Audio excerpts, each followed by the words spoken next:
Good evening and welcome everyone. My name is Helena Kirby and I'm the Mayor of the Golden Plains Shire Council. Tonight this council meeting is taking place from the Golden Plains Civic Centre Council Chambers. However, in light of the current coronavirus situation, it is closed to the public and being presented in a different way via live stream. As Chair of the meeting, I give my consent for this open council meeting to be streamed live, recorded and published online in accordance with Section 14 of Council's Governance Rules of 2020. Myself as the Chair and or the CEO have the discretion and authority to at any time direct the termination or interruption of the live streaming. Such direction will only be given in exceptional circumstances where deemed relevant. Circumstances may include instances where the content of debate is considered misleading, defamatory or potentially inappropriate to be published. The stream will stop at the conclusion of the meeting. The public is able to view the meeting online via Council's youtube.com, search Golden Plains Shire Council. The direct link is also available on our website at www.goldenplains.vic.gov.au. Should technical issues prevent the continuation of the stream, a recording will be made available on our website. Those councillors and staff in attendance in person tonight are advised to practice social distancing and the hygiene recommendations of the Department of Health and Human Services. Due to the coronavirus situation, public presentations and submissions will be presented virtually. For those that do not wish to present their public presentations for public question time, a written response will be provided. The maximum 3 minutes still applies. Thank you. I will now recite the opening declaration on behalf of all councillors.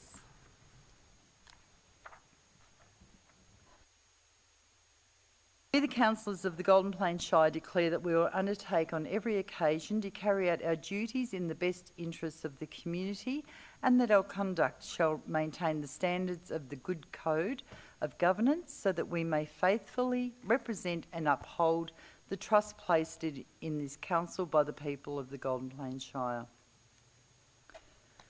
Council acknowledge the traditional Wadawurrung owners of the land where we meet today. Council pays its respects to the Wadawurrung elders, both past and present, and extends that respect to all Aboriginal and Torres Strait Islander people who are part of the Golden Plains Shire. Are there any apologies for this meeting or request leave absence? No. Councillors, we have a resolution before us to confirm the minutes of the meetings of Council held on the 17th of November 2020 and the 24th of November 2020 as circulated. Can I have a mover? Councillor Rowe? I'll move it with a couple of alterations. Yes. If I can. 7.1, the Delegates Report 21st of September 2020 to 23rd of November 2020. Just, Helena, the two items there, the 6th of October, that those virtual meetings and you didn't attend them. Which ones were they, please, Councillor Rowe? Municipal Fire Management Planning Committee. Yes, that's virtual correct. Meeting. Municipal Emergency Management Planning Meeting. There was only one meeting. Both the same day.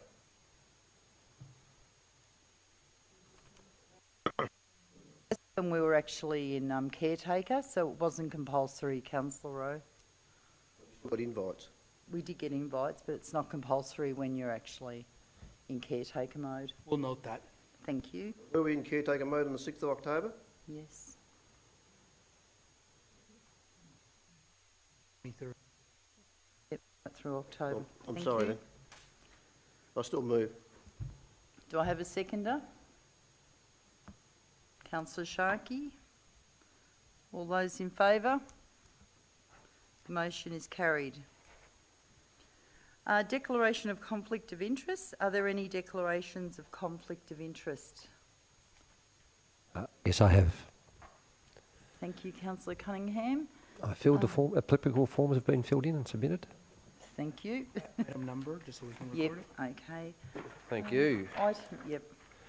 My statement of disclosure for conflict of interest relates to agenda item number 7.7, which is a planning application for subdivision of 54 Native Hut Drive, Teesdale. Thank you. Councillor Cunningham. Any other conflicts? General conflict on item 7.3. 7.3. Thank you. Councillor Sharkey. And I have 3 conflicts of interest. First of all, agenda item number 7.6, environmental health registration renewal fees. Item 7.8, amendment C91 GPLA. Just the first one, sorry, is that my business Rokewood Takeaway could be conceived as a conflict of interest. Amendment C91 GPLA, my son owns a property in Rokewood, which is proposed for the overlay. And item 7.15, COVID-19 hardship policy, and the nature is a general conflict as is regarding my business in the Shire and could be perceived. Thank you.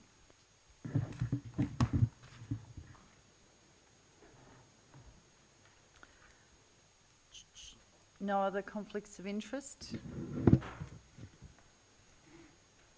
All right.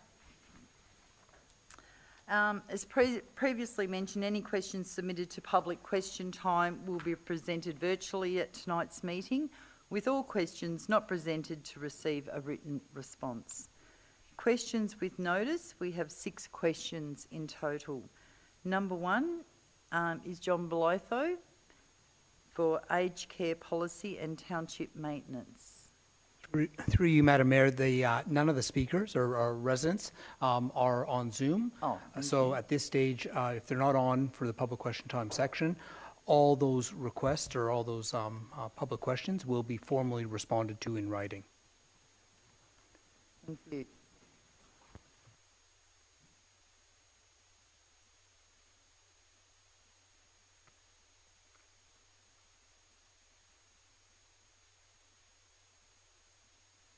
I'd still like to thank all the residents for submitting their questions for the public presentation.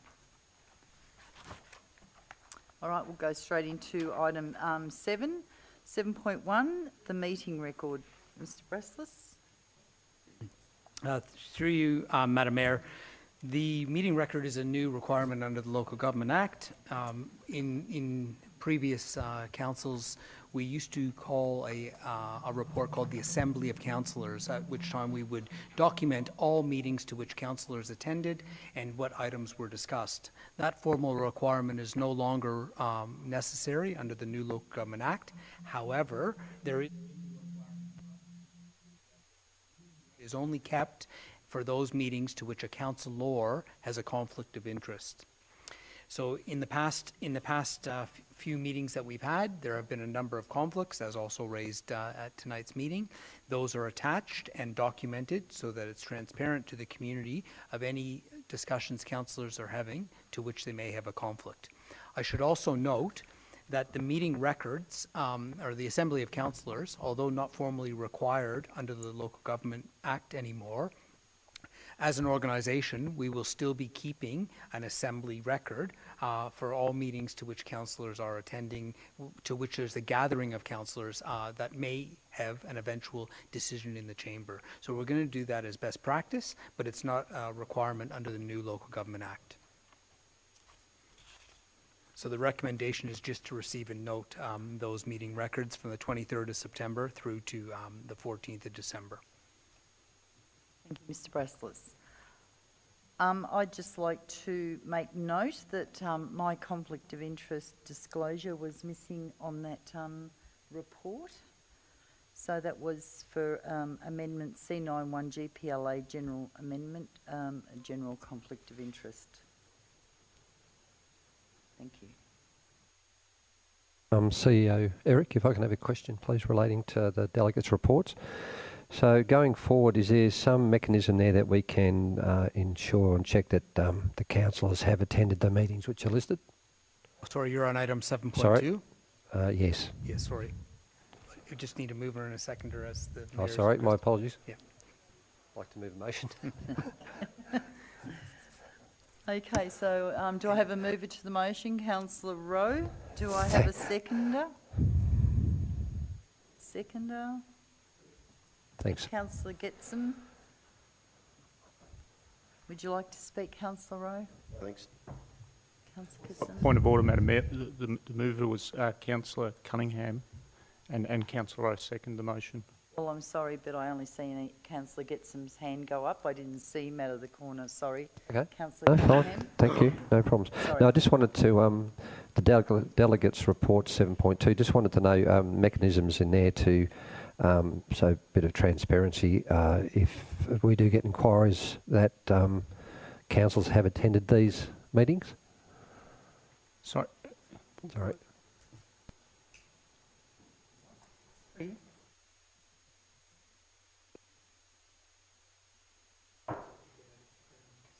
Yeah, that was- All those in favour? Thank you. Carried. Now, right? Just a point of order. Just on the question, Tom. Were all the residents weren't on Zoom? There was no, Yeah, that's right. There was none of the residents that, were on Zoom. They were all notified, and anyone that wanted to were able to log in on Zoom to speak to their question.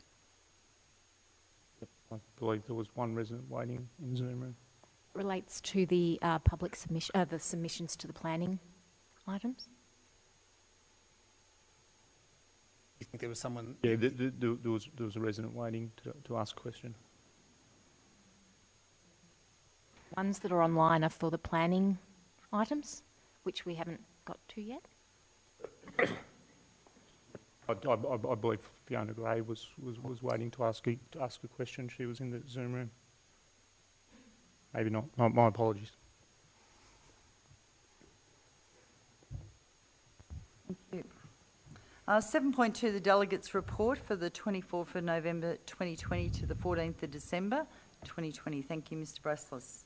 Just receiving all the delegates' reports over that period of time. Again, a compilation of all the things that have happened over the last month. And I think Councillor Cunningham will now have a question on that. Thank you, and I apologise about being too eager. Yeah, I just wanted to once again ask if there is a mechanism in place for residents if they wanted to ensure that councils have attended these meetings. Yeah, you, Madam Mayor. Typically, what we do is our office compiles that list of everything that councillors have accepted throughout the month. The obligation is then on the councillors to inform us if you have or haven't attended those meetings, so that list can be as accurate as possible when it arrives at council. So again, something for the new councillors is just to make note of all the things you've accepted over the month, and if you don't attend something, please notify our office and we'll remove you from that list. And again, subsequently, if we've missed something, please let us know, but we try to use the councillor diaries as a clear reflection of what you've attended over the last month. Thank you. Any other questions, councillors? No? Do I have a mover? Councillor Rowe. Seconder, Councillor Cunningham. Would you like to speak? No. No? Okay, I'll put to the vote. All those in favour? Carried. Item 7.3, P210636 Oxley Rise, Batesford, two-lot subdivision and covenant variation. Mr. Director, thank you. Madam Mayor, this report relates to a planning permit application for a two-lot subdivision and variation of covenant at 36 Oxley Rise in Batesford. The application has been referred to a council meeting for determination because there are objections to the application. The councillors have been provided with a full copy of the application and objections for consideration prior to making this decision. An assessment of the application against the provisions of the planning scheme has found that while the proposed subdivision meets the requirements of the low-density residential zone and low-density residential subdivision policy, it fails to satisfy the provisions of the Development Plan Overlay Schedule 11, because the proposed subdivision is not generally in accordance with the development plan that applies to the land. The Development Plan Overlay Schedule 11 requires that a development plan be prepared for the land and that any permit to subdivide land must be generally in accordance with the development plan.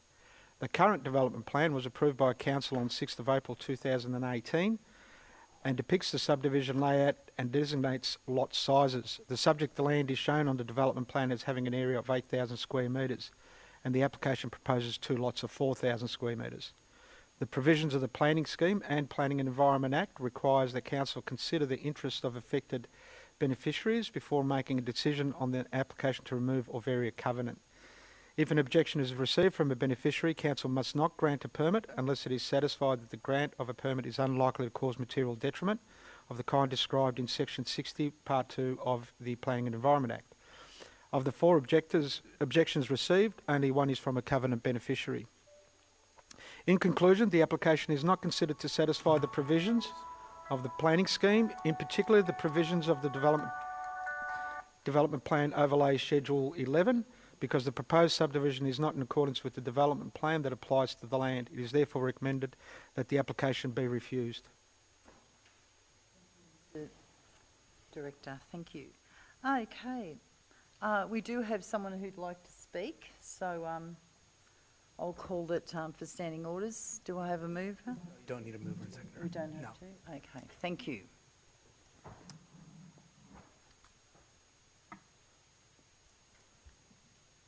Thank you. You may Mr. Gavin, can you hear us? Yes. Thank you, Mayor. I'd just like to start by saying that in regards to our submission, this afternoon we received additional information from Council, which was previously sought but not extended as part of our application process. And in light of this new information, it impacts the merit of our submission tonight, and we are requesting that the application be deferred to a later date to process the new information at hand, as we believe that it's unfair to process this additional information which was sought previously throughout the application within hours of the council meeting. Thank you. Do we have any questions, councillors? Councillor Rowe? Just wondering, how much time would you need to get the information required to council? Essentially, what we requested was a current version of the development plan overlay, which is critical to the assessment of this application. We were told that there were only 2 copies of the overlay endorsed, the development plan. These were backdated 4 years from the date of the development plan overlay, which we received this afternoon at 2 o'clock. Substantial time needs to go into analysing the new information before we can make a full assessment of our application and present the application sufficiently to council. So I'd be hoping that we could please defer this application until the next council meeting and have it heard at that stage. Thank you. Any other questions, councillors? No? Thank you for your input. Thanks. All right, councillors. Yes, Councillor Rowe? Look, I'd like to just defer the matter, maybe. I get council to defer the matter till another council meeting for consideration. So that's my recommendation. We just need a date. Let's give it 3 months. Refers. 3 months? So that'd be a... March council meeting. Is that too long or not? It's not in standing orders, so you can't actually ask the question now that it's gone. It's been taken out.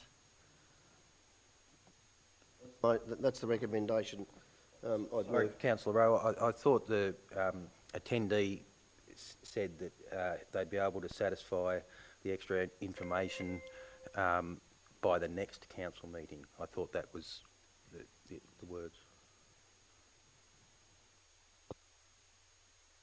You're happy to move 1 month, or...? Make it one. I just thought he said he needs substantial time. That's what I heard. Or what if we go February go the second month, give them 2 months. I'm happy with that. Then I'll change from 3 months to 2 months.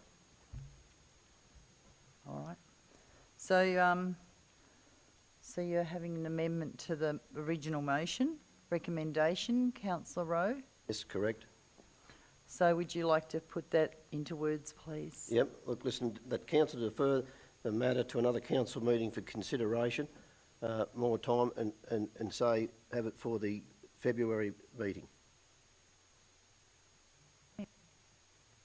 I'll have a seconder, Councillor Cunningham.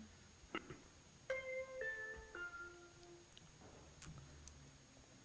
you wish to speak to the amendment? No. Okay. First of all, we have to vote just on the amendment. So all those in favour? Anyone against? No, carried. So that will now bring us back to the original. That'll be moved now over to the original recommendation. So I will put that to the vote now. This is the new amendment. Anyone like to move that one? Move the amendment? Yep. No, he's moved the amendments. Now we're taking this back to be the motion, sorry. So this will now be the original motion that he's changed it, changed the words. There was never, Councillor Rowe put a motion, Alternative motion to amend, to defer this matter to February. There was never an original motion. All right, that's fine then, all right. All right, so we'll put the vote. All those in favour? Carried, thank you.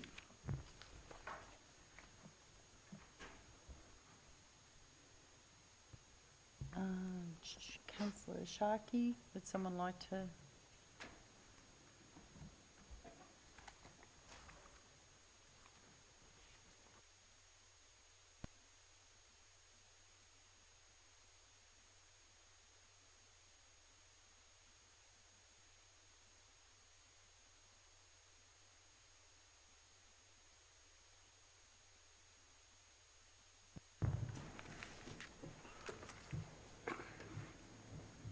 Councillor Sharkey, just returning into the room. So it's been deferred for 2 months. Thank you.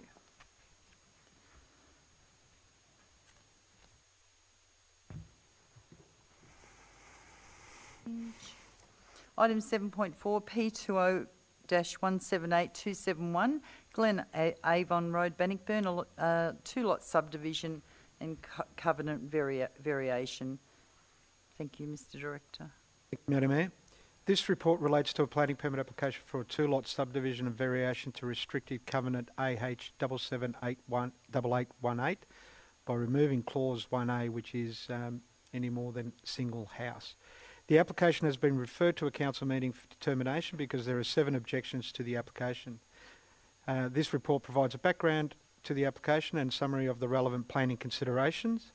Councillors have been provided with a full copy of the application and objections for consideration prior to making tonight's decision. The issues raised by objectors are detailed in the report but can be summarised as variation of as impact on character of the area, increase in traffic, drainage impacts, devaluation of properties and the actual variation to the covenant. The provisions of the Golden Plains Planning Scheme and the Planning and Environment Act requires the council consider the interests of affected people, the beneficiaries, before making a decision on an application to remove or vary a covenant. If an objection is received from a beneficiary, council must not grant a permit unless it is satisfied that the grant of permit is unlikely to cause material detriment of the kind described in Section 60 Part 2 of the Act. An assessment against the matters contained in Section 60 Part 2 of the Act has been carried out and is considered that the application satisfies each of the matters contained in that section and that the application will not cause material detriment. An assessment against each individual matter is set out in the report. The VCAT decision of Porlock versus Golden Plains is of local relevance and provides guidance for the assessment of covenant variation similar to this application. In this case, VCAT directed that a planning permit be granted to vary the restricted covenant to allow 2 dwellings on the land because the member at the time was satisfied that the proposed variation to the covenant satisfied each of the matters contained in Section 60.2 of the Act. The proposed subdivision satisfies the relevant provisions of the planning scheme, including state and local policy for low-density residential development. A recommendation has been made to issue a notice of decision to grant a planning permit to allow the variation to restrictive covenant AH 778818 to remove all of the wording which would allow for a second dwelling on the land and a two-lot subdivision. Notice of the application was provided to all persons benefiting from the covenant, and 7 objections to the application were received. The subject site is an appropriate location for an additional two-lot subdivision, and the proposal is consistent with relevant planning policy. The issue of a planning permit is considered to be appropriate, subject to conditions included in the report, with the amendment to remove reference to developer contributions. Any questions, councillors? No questions, then I'll ask for a mover. Councillor Whitfield. Do I have a seconder? Councillor Sharkey. Councillor Whitfield, would you like to speak? I'd just like to say that these types of subdivisions are cropping up more and more, and the basis on which they're tested, these covenants that are in place after 1991, the tests are a lot less strenuous than prior to 1991. So it is easier for applicants to meet the requirements for such a subdivision, and in this case, this application does. The community abroad out there might feel different about it, but we have to go with the rules of the planning scheme. So that's why my decision is the way it is. Whitfield. Councillor Sharkey, would you like to speak? Thank you very much, Madam Mayor, and well put, Councillor Whitfield. It is a challenge for us. We see 7 objectors here who raise many issues of material detriment, which I think the officers have perfectly covered, which leaves us with the variation of the covenant, which unfortunately from the 2016 case that Council had supported these in the past, we've seen the overruling decision from VCAT, which has changed us Council's position on that, and the same as the variation to this now tonight with the removal of the developer contribution. So we'd like probably, as a community, I think would like those 2 things put in there, but we're overruled by VCAT. So as Councillor Whitfield has said, we've got to put our planning hats on and got to make decisions accordingly. I must admit, and I'll probably raise it a couple of times tonight, given the opportunity, that there is 7 objectors here. It's not uncommon to read after that through the process of communication or community engagement, 3 people withdrew their applications. We're not seeing anyone withdraw their applications at the moment due to no consultation meetings being held. I think we've got, as a council, got a really good opportunity here to use, and I can understand at the start of COVID while we were moving in such a fast way and rules and regulations were changing, but I think we as Golden Plains Shire, with the technology that we've got here, we boast how good it is. We've just had a briefing this afternoon from the VPA from Melbourne to come down. I think we've got a really good opportunity to use that as the normal for us going forward, that residents and ratepayers across the Shire can zoom in during consultation and hopefully see some of those objectors withdraw or better educate themselves during the process. But that's me in a nutshell. Thank you. Sharkey. Is there anyone who'd like to speak against the motion? Yes. Councillor Gamble. I think that we should uphold the integrity of the original covenant. Should we be allowing infill development in areas that have covenant restricting subdivisions? On the bottom of part of the report, it states planning for urban growth should consider. Well, I contend it should consider the past commitments and honouring the covenant. To me, it seems that the precedents that have occurred and not honouring the covenant are a bit like a planning by death by 1,000 cuts approach. there are precedents, but I feel for the people who built and set up their homes, their land, on the basis of the promise made, because that's what a covenant is. And you can see in the picture of the, I think it's the first page, the layout of the land, you can see that there are people that have built their homes right in the middle, so they can't subdivide. And this applicant has obviously, maybe with the view to subdividing despite the covenant, to easily halve his current block so that he can put another house on it. I think the precedents of letting through by previous council or councils is not good enough. We're a new council. We have a right, maybe a duty, to have a fresh approach, a time for a change. We gained votes for change, to change things that were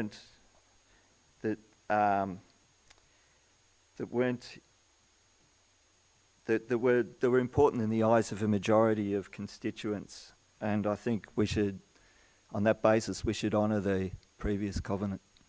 Well, the covenant that's standing, but it's being somewhat ignored, I think.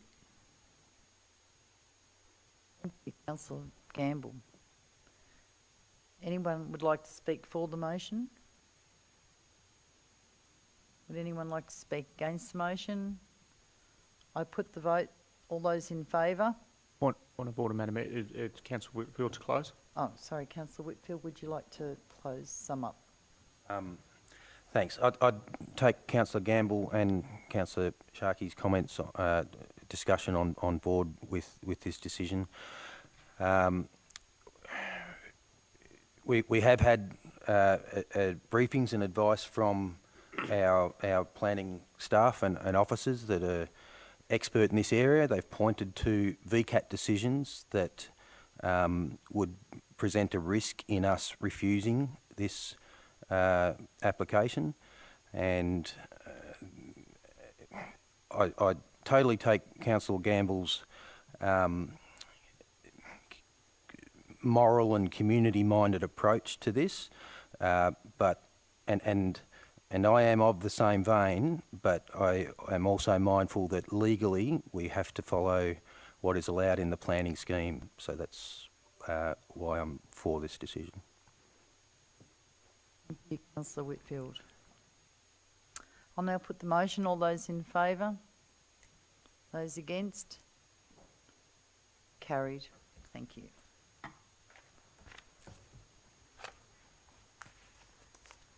Item 7.5 P20061, 704 Teesdale Inverleigh Road, Teesdale. The use of the land for a place of assembly, a function centre. Thank you, Mr. Director. Madam Mayor, excuse me.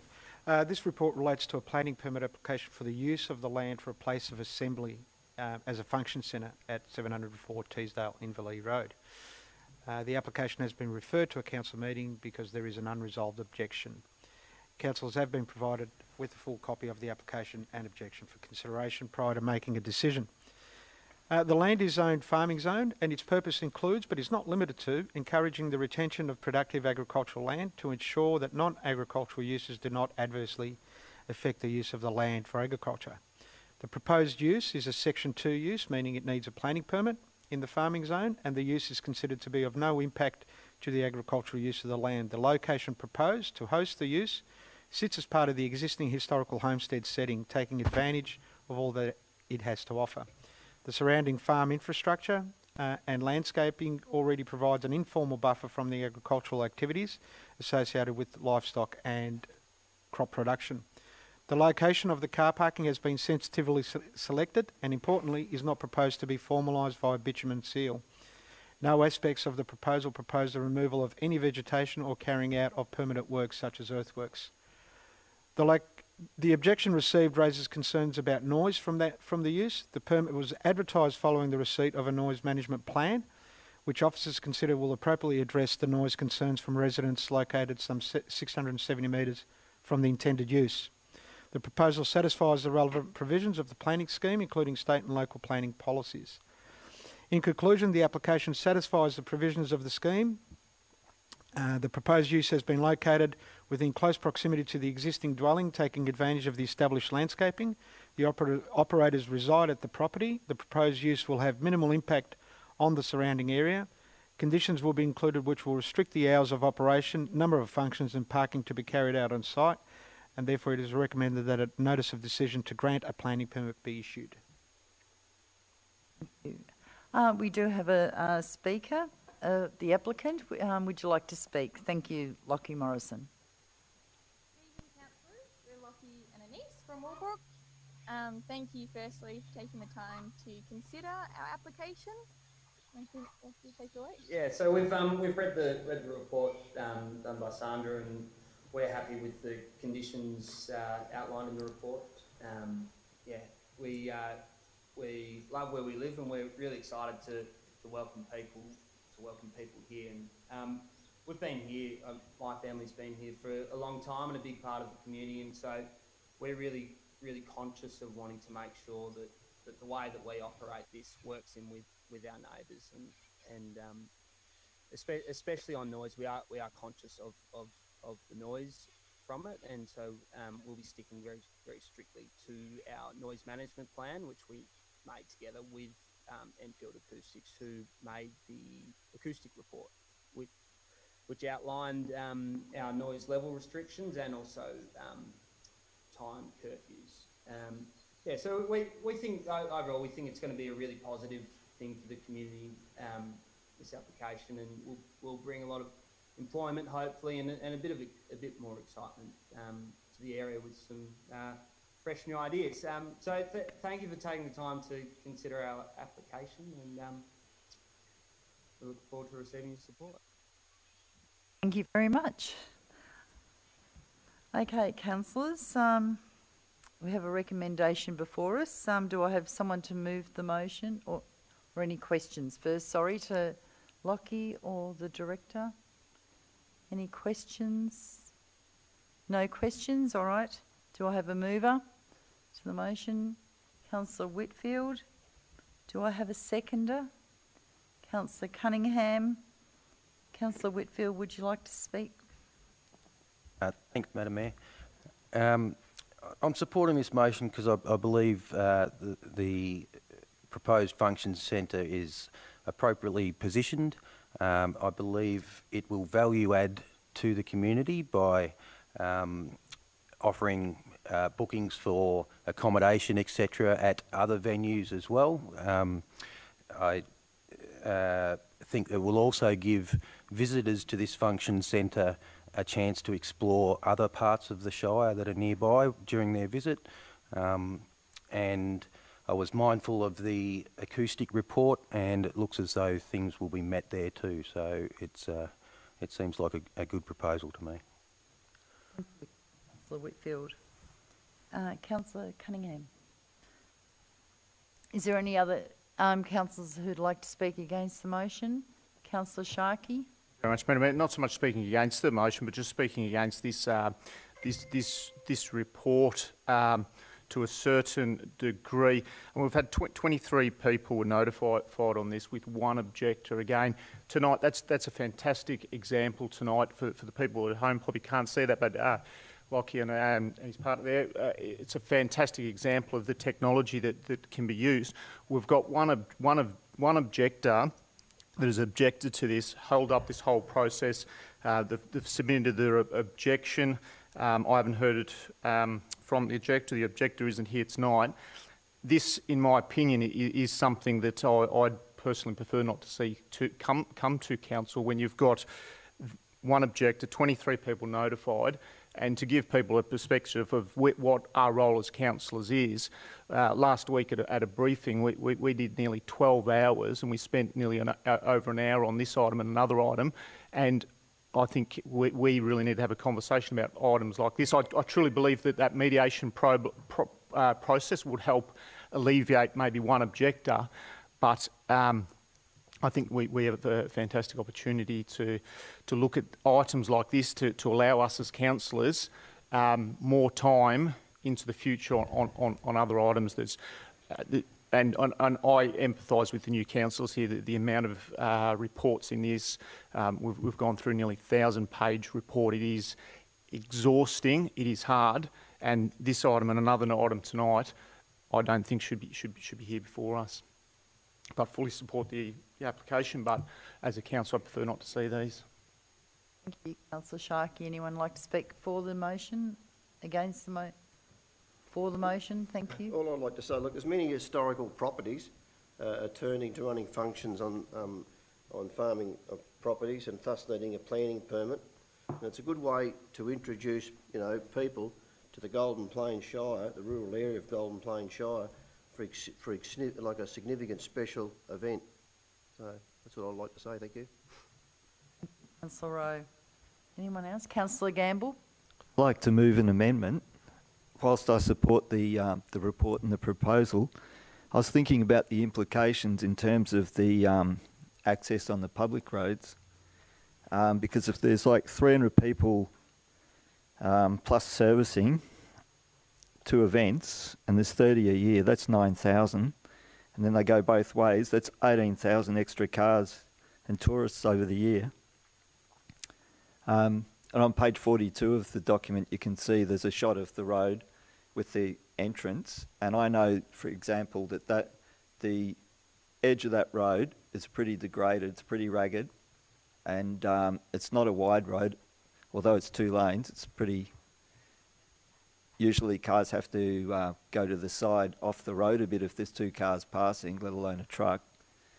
So I think my amendment would go to that we should look at improving that section of road, and also consider if a lot of these... Point of order, Madam Mayor. What's the amendment put, and someone to second that rather than speaking to it?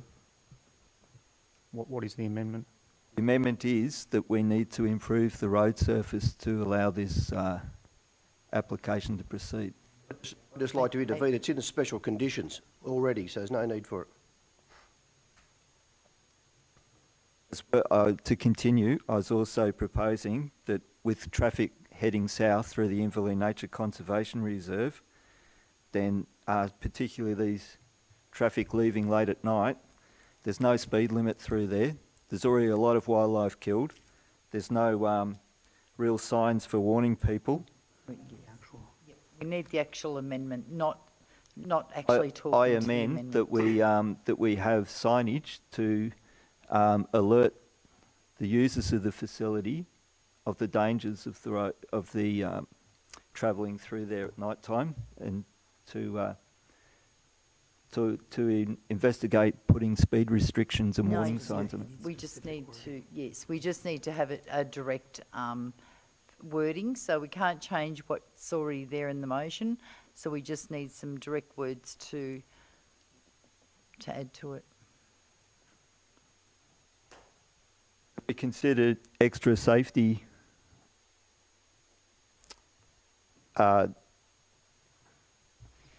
perhaps the sorry, I'm not sure how to word it, but That's I think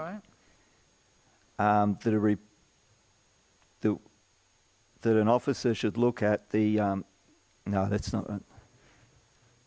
Thank you. Someone help me, please. Yep, no, that's all right. So you'd like to incorporate a special condition? Yes. Yep, that probably makes more sense rather than an amendment to the motion, or you'd still like to keep the amendment? Yes. We've got a mover and a seconder. Yep, so we'll stay with the amendment. Okay.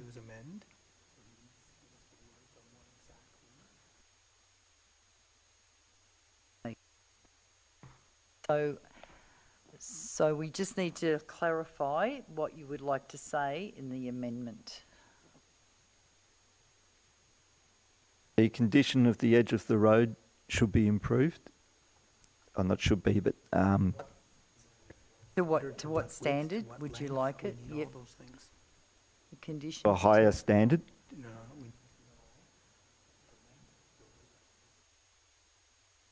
Length, the width of the seal. Technical aspects. Yep. Or Condition 13 already. I didn't see that. So you sure? I didn't think there was any conditions outside the premises.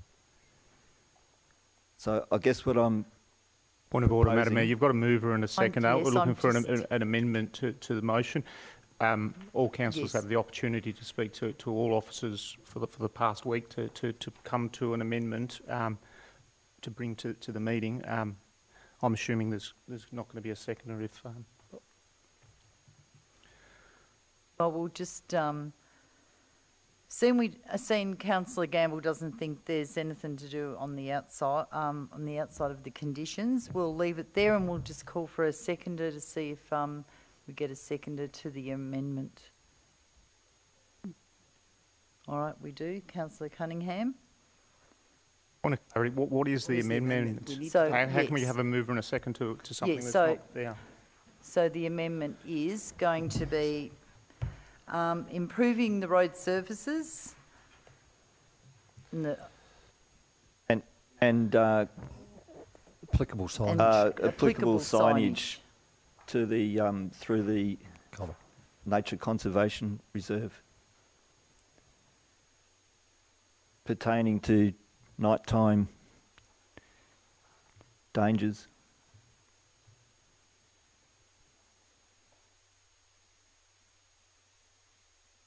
And safety of the wildlife.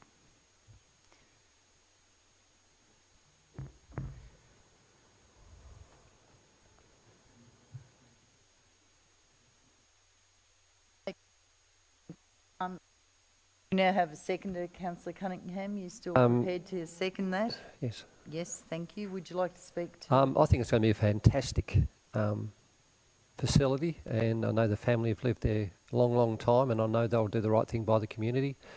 I think Councillor Gamble made a couple of good points. I know myself, I've actually hit a couple of kangaroos going through the common at a very low speed.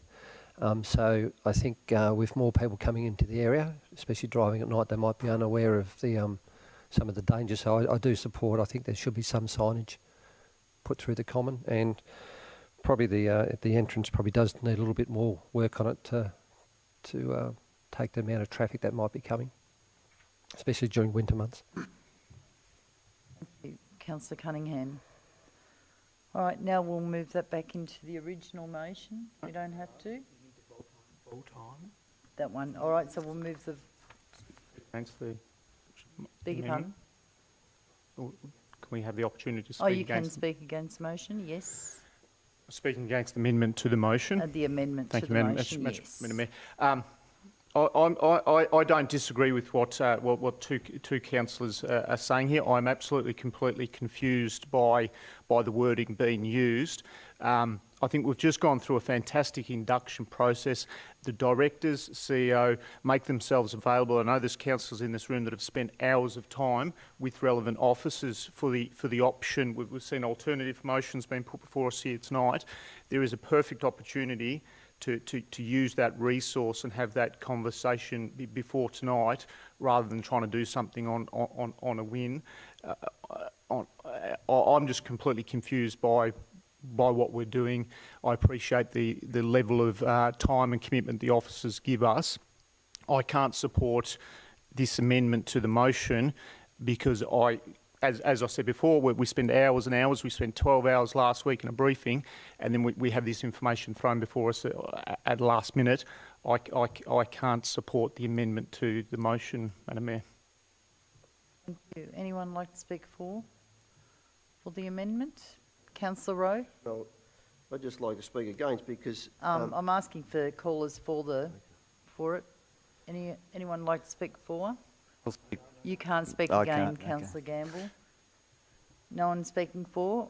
I'll call for people against the motion. You read through the conditions, the proposed conditions for this P200.6.1. If you run down to item 13, I'll just read it out in relation to the entrance to the property. Before the commencement of the use, in brackets, place of assembly, the existing vehicle crossing to the 704 Teesdale Inverleigh Road must be sealed conforming to requirements of the Golden Plains Shire Council contained in the Infrastructure Design Manual, Standard Drawing SD 265.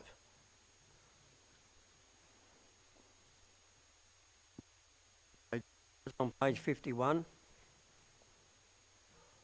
Comes under Works Department.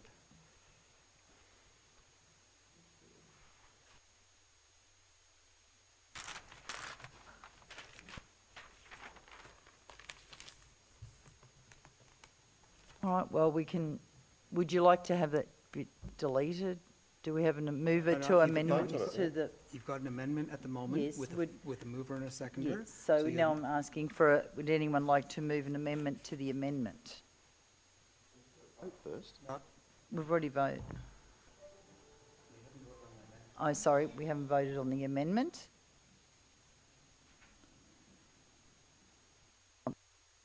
All those in favour? This is for the amendment. The Councillor Gamble. All those against? Okay, it is lost. So we'll now go back to the original motion. So do I have a mover for the original motion? Councillor Whitfield. And Thank you. And seconder was anyone like to speak for the motion? Anyone like to speak against the motion? Okay, would you like to sum up? Councillor Sharkey? Oh, Whitfield, sorry. Thanks, Madam Mayor. I'll just quickly repeat what I said earlier. I think this is a fantastic facility in the region. I do think it value adds to the wider community, and it is located. I'm taking on board some of Councillor Gamble's comments, and it is located in a flora and fauna area, and I think even if it's not written anywhere off, the applicants could put some signage up warning people of, be careful of kangaroos, etc., and they could do that off their own bat, I'm sure. Thanks. Councillor Whitfield. Okay, I'll now put it to the motion. All those in favour? Those against? Carried. Thank you. Congratulations. Item 7.6, P20-1161803 Steglitz Road, Maud, a dwelling. Thank you, Mr. Director. Thank you, Madam Mayor. This report relates to a permit application for the use and development of a dwelling and associated works at 1803 Steglitz Road in Maud. The application has been referred to Council for determination because there are objections to the application. A full copy of the application and objections have been provided to Council to assist them in making this decision. The application is considered to satisfy the state and local policies for agriculture and the rural activity zone, which seek to protect productive agricultural land by ensuring that new development does not impact primary production on adjacent land and is compatible with existing uses on surrounding land. The proposal will not result in the loss of productive agricultural land because the land has limited capacity for agricultural production due to the steep slope. The proposed dwelling is also not considered to have any impact on the adjoining agricultural activities because surrounding properties are predominantly used for residential purposes. The issues raised by objectors are detailed in the report but can be summarised as visual impact, environmental impacts and loss of privacy. The Rural Activity Zone Schedule 2, together with the Environmental Significance Overlay Schedule 3, both identify the need to protect the dominant landscape features and natural beauty of the Moorabool Valley. In particular, the Environmental Significance Overlay Schedule 3 seeks to ensure that development does not detract from the landscape through the use of landscaping along boundaries and in the vicinity of buildings and by controlling materials, colours and external finishes of buildings so that they can conform to the character and appearance of the area. These matters can all be addressed by way of permit conditions requiring the establishment of landscaping in the vicinity of the proposed buildings and requiring that the external materials of the buildings be coloured or painted so that they are muted and non-reflective to ensure there is minimal visual impact on the landscape. The main ground of objection relates to the visual impact of the development, particularly on views from Bunjil Lookout. While the lookout affords an expansive panorama of the Moorabool Valley, it is not a view of a pristine natural or agricultural landscape, as there are many other dwellings and buildings that are visible both in the near and far distance. The proposed dwelling has been purposely sited and designed to ensure that it does not unreasonably dominate or interrupt the views from the lookout or surrounding properties. The graduated design of the dwelling in 2 levels follows the contours of the land. When viewed from the lookout, the dwelling is positioned to the side of the main panorama and occupies only a small section of the view plane. The dwelling also sits well below the horizon line and does not impede the upstream view of the valley or of the opposing western escarpment. As mentioned, further conditions are proposed to reduce visual impact, such as use of muted colours on exterior materials.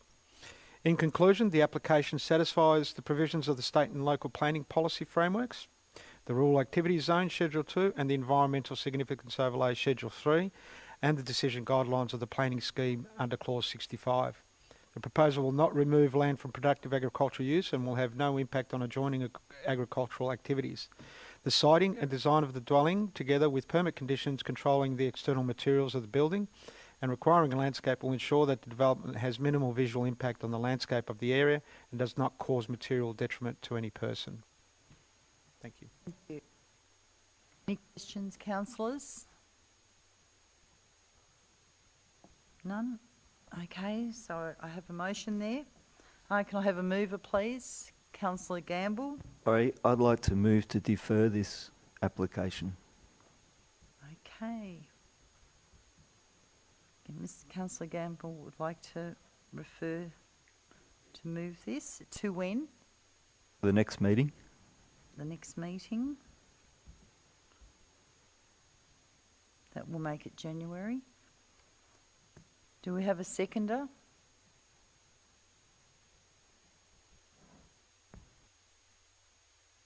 Councillor Whitfield. Would you like to speak, Councillor Gamble? Oh, I believe it's a application that has a huge impact on that area, and there's not enough consideration and information, I feel. And for many in the community, there hasn't been enough public notice for an issue that will have a lot of response in the community from a lot of groups. I think we've only had 4 days on the public register for people to even know about this.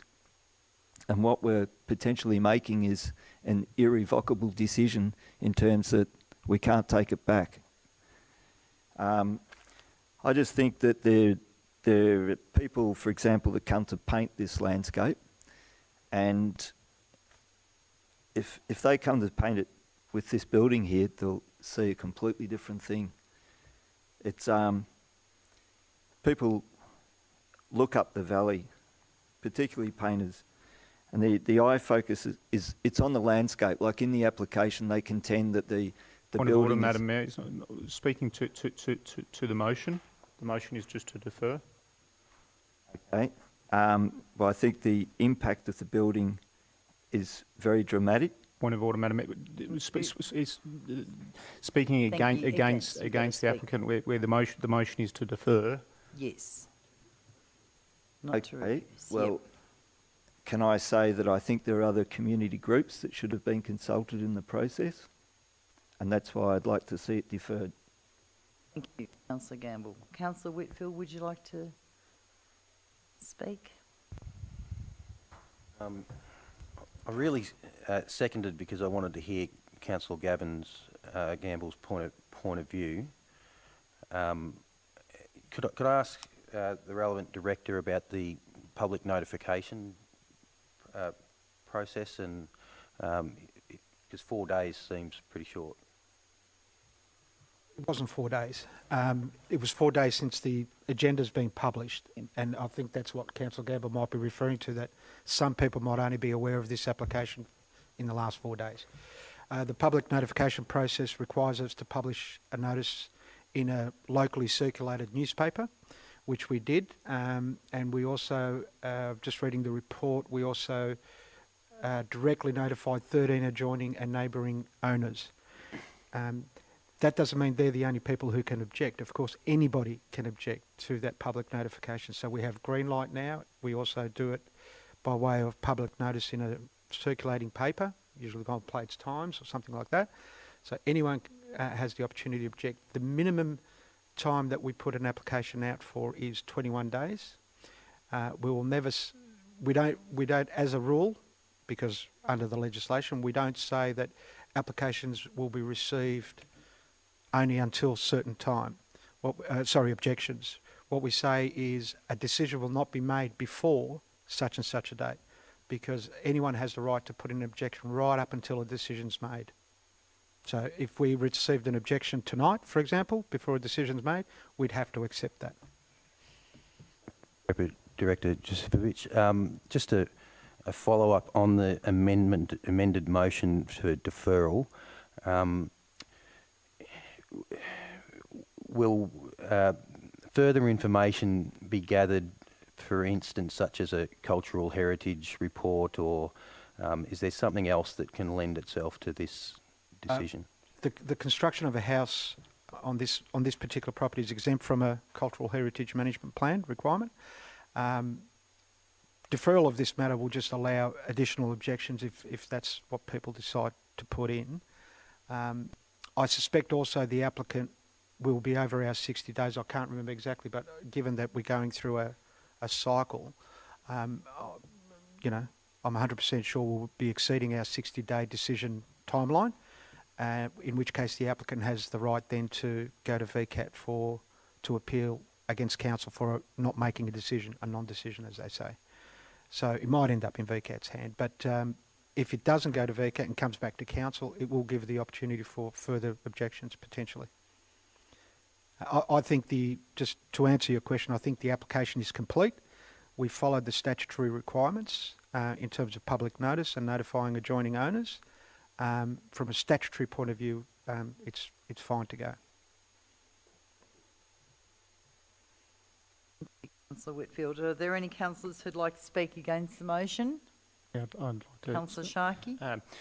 Madam Mayor, I respect the option there to defer the matter, and I too was almost going to second that motion to hear why we wanted a deferral, but it sounds very much like we're wanting to defer to seek more support for something.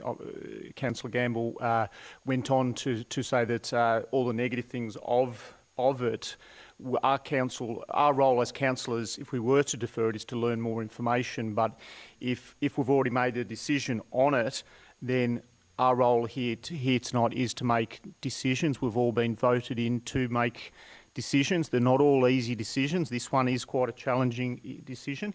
I just don't feel that deferral is going to seek any further, we as councillors are not going to get any further information through the process of deferral for 30 days. Councillor Sharkey. Anyone like to speak for the motion? Yes, Madam Mayor. Look, like reading through here, I can see that all the planning appears to be in ship shape. The land soil erosion has been will be addressed according to EPA. Point of order, Madam Mayor. The motion at hand is a deferral. Deferral is what we're debating. Sorry. Yes. Yep. On the motion. Thank you. Okay, if there's no one else, I'll put it to the vote. Those in favour? For a Point of order, Madam Mayor. for Councillor Gamble does have the right Sorry, to Councillor close. Gamble, you can speak. Sorry. Can I ask Director Josipovic to clarify the actual... Point of order, Madam Mayor. There's the time for questions is the motion is there. We're closing the debate. Just speak about the deferral, that's all. Thank you. I feel that there are other community groups that have a huge vested interest in the degradation of this beauty spot, and I think it is a big community matter, and it should be deferred so that other people can think and have the opportunity to object, because I believe it was only 4 days since the community would have understood that the council actually supported this proposal. So I think it has massive implications for on many levels with many groups. I think that the end of the last council, the last meeting of the last group of councillors, ended in a similar situation where the community was not given a chance to be offered a chance to. Yep, Councillor Gamble, I think we should just stick to the point of the deferring. Deferring to offer the community a chance to participate more in this important decision. Thank you, that's perfect. Thank you. Okay, I'll now put it to the vote. All those in favour? Those against? Okay, we have a 4-3 vote, so the motion is carried. For deferral. Thank you. Item 7.7 P19-273, Native Hut Drive, Teesdale, a 4-lot subdivision and creation of a carriageway easements. Thank you, Councillor Cunningham.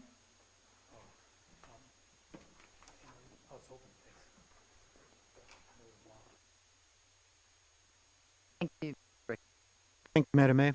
This report relates to a planning permit application for development of land for the purposes of a 4-lot subdivision and the creation of a carriageway easements at 54 Native Hut Drive in Teesdale. The report is being brought to Council as there are outstanding objections. The objectors have raised concerns regarding the impact of the proposed subdivision on the character of the area, vehicle access and vehicle speed, water flows and waste collection within Native Hut Drive, all of which have been addressed in the report. The councillors have been provided with a full copy of the application and objection prior to making this decision. The proposed subdivision is considered to satisfy the relevant provisions of the planning scheme, including state and local planning policies, the low density residential zone, design and development overlay schedule 5 and clause 65 of the Victoria planning provisions. The low density residential zone and local policy for low density development supports subdivision of land down to 0.4 hectares where lots are of sufficient size to contain on-site effluent disposal and the open and spacious character of low density residential areas maintained.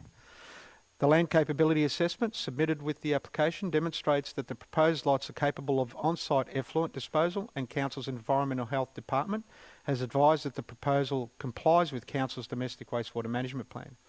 The proposed subdivision design will maintain the character of the area by providing open space and opportunities for landscaping, retaining existing vegetation, avoiding battle access through the use of a shared common property driveway, and creating lots of sufficient size to provide setbacks in accordance with Design Development Overlay Schedule 5. In conclusion, the application satisfies the provision of the planning scheme, including state and local planning policies, particularly the local policy for low density residential subdivision. The proposed subdivision has been designed to maintain the character of the area, and the proposed lots are considered to be capable of an on-site effluent disposal. Permit conditions requiring the provision of associated infrastructure will ensure that the issue of permit does not cause material detriment to any person. The recommendation is to resolve to issue a notice of decision subject to conditions attached to the report, which we have amended to remove the requirement for developer contributions. Thank you. Director, any questions, councillors?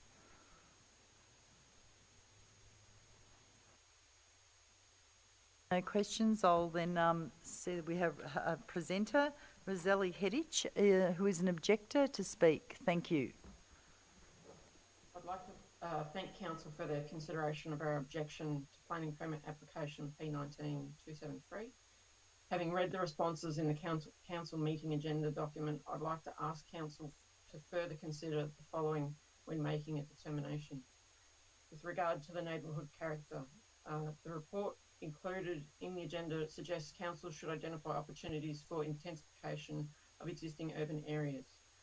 I'd firstly like to note that we're not objecting to subdivision altogether, rather that 2 lots would be more in keeping with our neighbourhood character and similar to other subdivisions we've seen in the Teesdale area. It's understood that the amendment C91 general amendment document shows a rural residential capacity to the north of Teesdale. Could council please elaborate on this document? It would appear that the density guidance is not allocated to the native hut drive location. In reading planning practice note 43, understanding neighbourhood character, it describes a need to respect the street block length, height and proportions and extent of rear gardens and private open space. I no longer have access to the planning documents, but don't recall which elements had been identified as neighbourhood character. Practice note goes on to suggest the standard for satisfying the neighbourhood character standard objective required the design response to be appropriate to the neighbourhood and site description, respect the existing neighbourhood character or contribute to a preferred neighbourhood character, which I would hope that would be in consultation with the residents, and respond to the features of the site and surrounding area. I don't agree that the design has achieved this. Further to this, council are in the process of seeking feedback on the Teesdale structure plan, noting that a number of submissions have rejected the notion of further residential development. In my opinion, another note in there, the lack of reticulated sewage and resultant in a minimum 1 minute remaining. Sorry? So there's 1 minute remaining. You have 4 minutes to speak. Thank you. Thank you. Lot size of 4,000 square metres does not constitute rural character. With regard to vehicle access, I would note that the plan of subdivision does not depict 3 driveways proposed in the subdivision. The location of these on this bend is the concern that I tried to outline. However, I've not seen this addressed other than to say that there's no objection by council. There are a number of young children and toddlers in our street that ride their bikes and residents who walk the path, and I maintain that this is a safety issue that has not been addressed. Further to this, I would like to ask council to comment on the condition of our road and where it sits within the maintenance and upgrade planning, please. Regarding the water flows, the report has deferred this responsibility to the Water Authority. Council has explained the preference for infill versus new development areas being more economical. It was also explained that utilities are not the responsibility. Sorry, should I stop? I'll let you finish the sentence, that's fine. Okay, I guess in closing, I'd like to highlight the planning policy decision guidelines state just because a permit can be issued does not mean it should. I'd like to reiterate we're not seeking to stop the residents subdividing, but believe 2 lots is reasonable and appropriate for our neighbourhood. Thank you very much. Thank you. Unfortunately, councillors, Mr Halleberrick has now advised he's unable to present.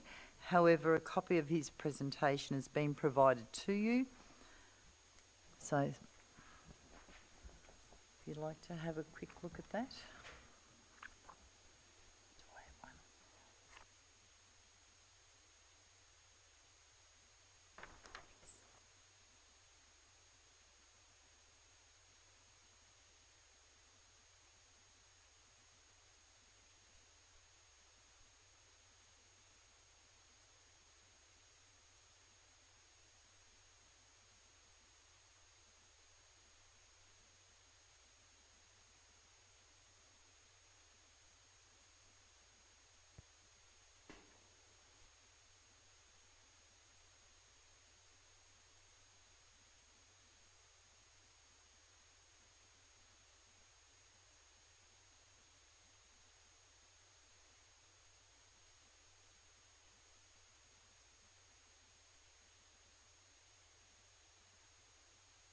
Okay, councillors, we have a recommendation that council resolves to issue a notice of decision to grant a planning permit for a 4-lot subdivision and the creation of a carriageway easement at 54 Native Hut Drive, Teesdale, subject to the conditions attached to this report. Do I have a motion? Do I have a mover, sorry, to the motion? Happy to move. Councillor Happy to Sharkey. move the motion. Madam Thank Mayor. you. Seconder, Councillor Whitfield. Councillor Sharkey, would you like to speak to the motion? Yes, thank you very much, Madam Mayor. These are tough, and as I said earlier on, we as I empathise with all new councillors. These decisions here tonight aren't easy decisions to make, and I appreciate the comments of deferral on the last item, and that we as councillors have got to consume a large amount of information here. These items have come before us in previous councils and in my previous 4 years. These have come before us time and time again.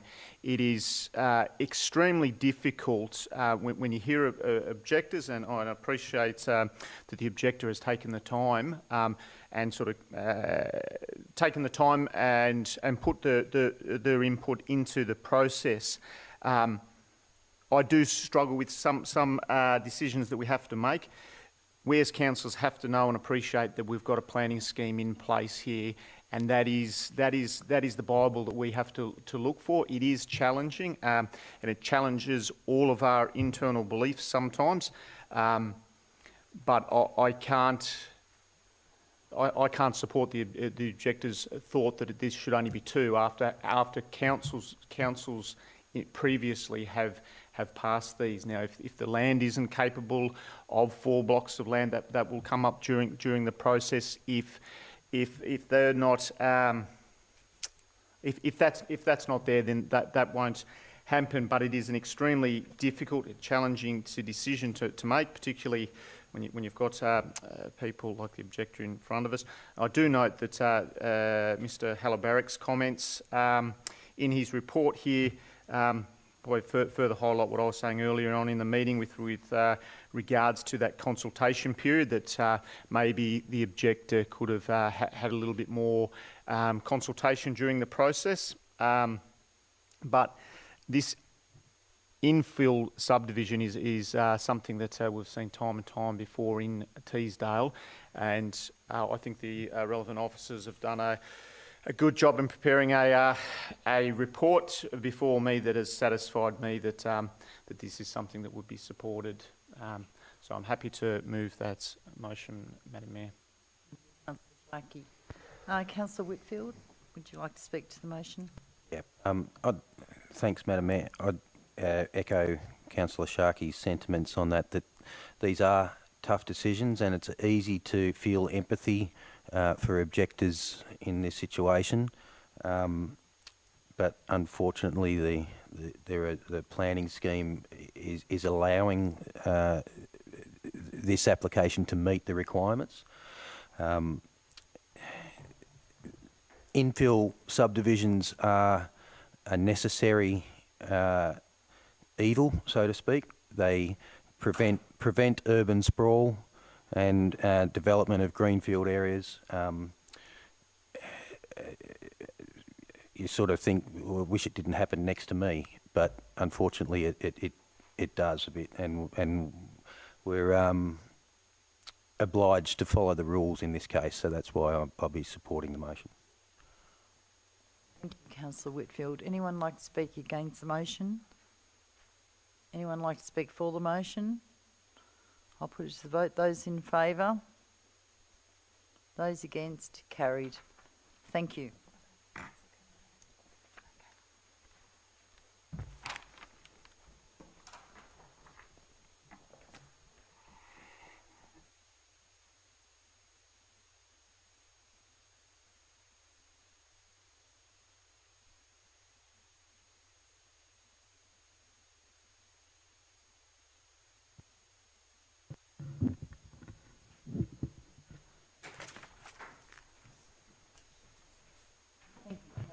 And the motion was carried. Thank you. Item 7.8, I'll declare an interest, and I'll ask Councillor Getson to take the chair. Thank you.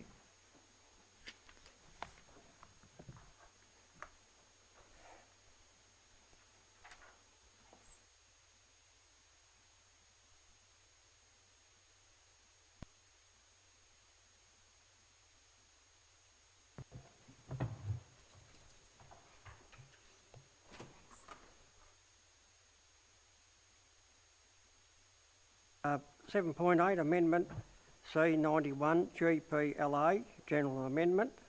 And I'll ask Phil Josevic, Director of Infrastructure and Development, to introduce the report. Thank you, Councillor Getson. This report seeks authorisation to prepare and exhibit an amendment to the Golden Plains planning scheme in order to correct a number of mapping and ordnance errors, anomalies and inefficiencies. The amendment proposes a total of 30 changes to the planning scheme maps, as well as 13 changes to ordnance within the Golden Plains planning scheme. Details of all the proposed changes are detailed within the report and the attachments to that report. Routine amendments are an important mechanism to ensure that zones and overlays are correctly applied throughout the Shire and are consistent with the Victorian planning provisions. The last dedicated anomalies amendment was undertaken in 2013, known as Amendment C58.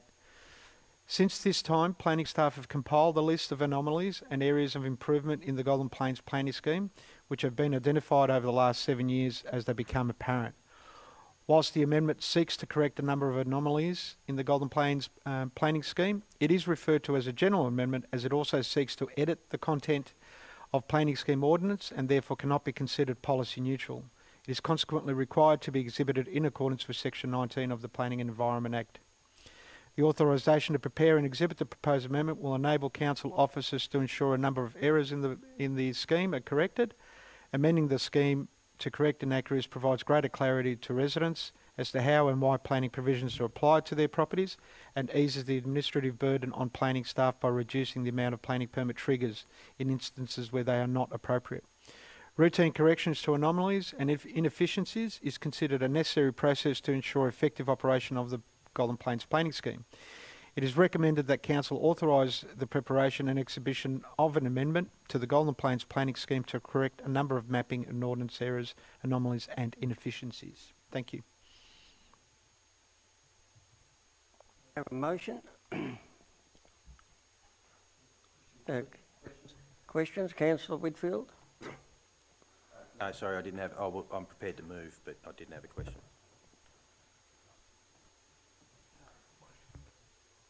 Councillor Rowe? Just with the flood mapping, Phil, I didn't see that on any of the plans, but it may have been. But some of those are inconsistent. The ones I've seen in previously, you know what I mean? They don't really show the true flood levels. I don't recall the exact details of flooding overlays within the report. What we have picked up was that where there's a discrepancy between the map, for example, and the ordinance. So we've picked that up. But if there are specific issues, because this will still need to be exhibited before it's finalised, we can always add any other anomalies or inefficiencies that are found. So we can add to this. This isn't a final list, if that makes sense. Yeah. Just in the past, I have noticed some irregularities in the Moorabool River, floodplain. We can have a specific look at that. Because most of that flood mapping will match the CCMA modelling, so we'll need to confirm it.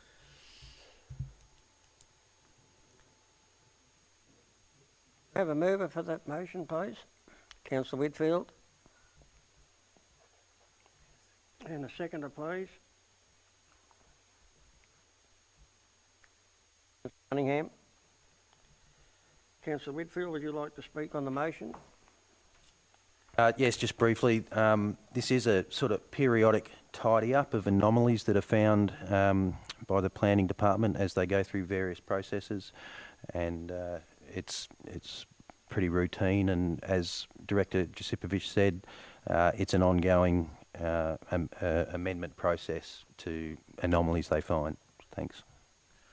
Cunningham, would you like to speak? Just agree with Councillor Whitfield's comments. Thank you. Any other councillors wish to speak against the motion?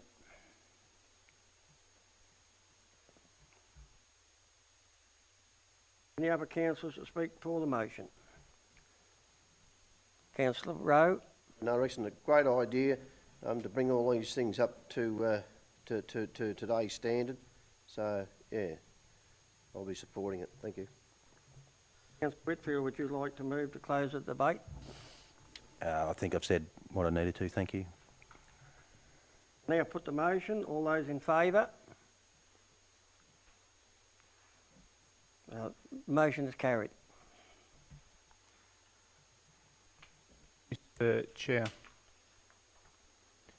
May I suggest, I've forgotten what items that the Mayor had conflicts on, but may I suggest that we do those few in a row to save disruption? 715 and 716. Yeah, 716. And 715. Page 21 on this, but that won't be on yours.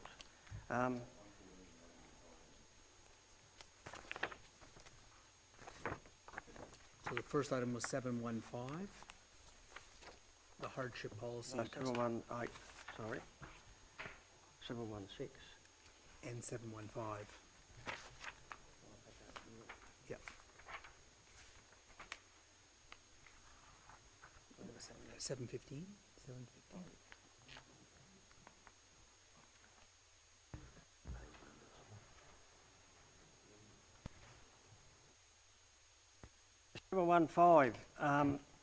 COVID-19 hardship policy and customer assistance progress. I'd like to call on Director Pip Sullivan, please. Deputy Mayor. This report provides Council with an update on both the financial and non-financial assistance provided to customers experiencing financial difficulties as a result of COVID-19 impacts. COVID-19 has had significant impacts on our local communities, and Council responded to these impacts by establishing a number of relief options for the local residents and businesses, which included developing a COVID-19 financial hardship policy that set aside $100,000 in the 20 to 21 budget to fund customers' assistance based on specific criteria. As at 17th of November, 84 customers have successfully applied for the rebate, and as a result, $38,000 of rebates have been provided. Of the 84, 2 of these were associated with business customers. It has also been supported to waive the cost of the environmental health-related permits to provide further assistance to businesses, with an estimated total cost of $31,000, which will be funded through the $100,000 put aside. That's an approximate, not an actual amount. Council has also received $58,000 funding as part of the Community Activation and Social Isolation Initiative, and delivered additional support through mental health first aid training, emergency relief food hampers and vouchers, to name a few. A rates assistance officer has also been employed through the state government's Working for Victoria initiative, who has been proactively contacting customers to highlight payment options for those who may be struggling to pay. I'm happy to answer any questions and take the rest as read. Anybody got any questions for Director O'Sullivan? Would somebody like to move a motion? Councillor Sharkey, have a seconder? Councillor Cunningham? Councillor Sharkey, would you like to speak? Thank you very much, Deputy Mayor. This is a fantastic report to read, and it is fair testament to Council's decision to allocate this fund of money there at the last budget, to allocate that $100,000, and appreciate at the time that there was so much uncertainty and so much unknown with how COVID was going to affect our communities and broader communities. I think we're starting to see, a large amount of conversation right at the start of this came from a financial point of view. The hardship from a financial point of view. I know my rates would have gone up more so here. I'm proud and I'm glad to see my rates going to help those people that have applied for this. We've had many people in the community that are going through hardship and who have applied for this and have been granted this sum of money. There is funds still available. We always said that if Council needed to have a hard conversation throughout the year, then we would come back and revisit and look to reallocate monies if needed. The state, we've got to be extremely proud as a state for the way in which we've gone through and handled COVID on a broader picture, and Council's decision to put this money aside has been absolute testament to us to appreciate the volatility and what can happen. I think speaking to communities at the moment, or from my personal perspective, it is it's not really the effects of COVID now in our communities is probably isn't so much from a financial point of view anymore. It is the social impacts that is upon our youth, our communities from a mental point of view, and there's going to be, in my opinion, some really tough conversations should be had in regards to allocating money into those areas to help those people in our communities. But this is a fantastic progress report of it, and absolute testament to Council's decision. Thank you very much. Councillor Sharkey, well said. Councillor Cunningham? Support what Councillor Sharkey said, and I think also going forward we just need to be mindful that next year when JobKeeper and JobSeeker gets reviewed, there's probably going to be some people that will probably need to revisit if they're eligible. So I agree with Councillor Sharkey that we just need to keep an eye on it going forward. Yeah, Councillor Cunningham. Anyone wish to speak against the motion? Anyone for the motion? I'll put the motion to a vote. All those in favour? Carried. We move on to item 716, Environmental Health Registration Renewal Fees. I'll ask Director Phil Josephich to introduce the report. Councillor Getson. Beauty therapy, tattoo, accommodation and food businesses and community groups must register with Council under the provisions of the Public Health and Wellbeing Act and the Food Act on an annual basis, and that's usually based on a calendar year. This process includes paying a registration fee on average of around $500. The registration includes at least one inspection by a council officer to check that the business is operating safely and minimises associated risks to the public. Due to COVID-19, Council has waived registration renewal fees for some businesses, those providing beauty therapy, tattoo and accommodation services, given that they had to close, and provided food businesses with an opportunity to apply for 50% hardship discount. The forecast loss of income is approximately $31,000. Funds to balance out this deficit will be drawn from Council's $100,000 COVID hardship policy, which was a summary of which was provided by Director O'Sullivan a moment ago. And it had that COVID hardship policy account has approximately $63,000 remaining in it.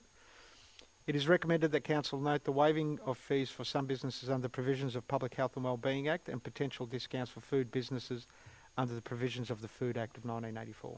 Thank you. Director Phil. Anybody like to move that motion?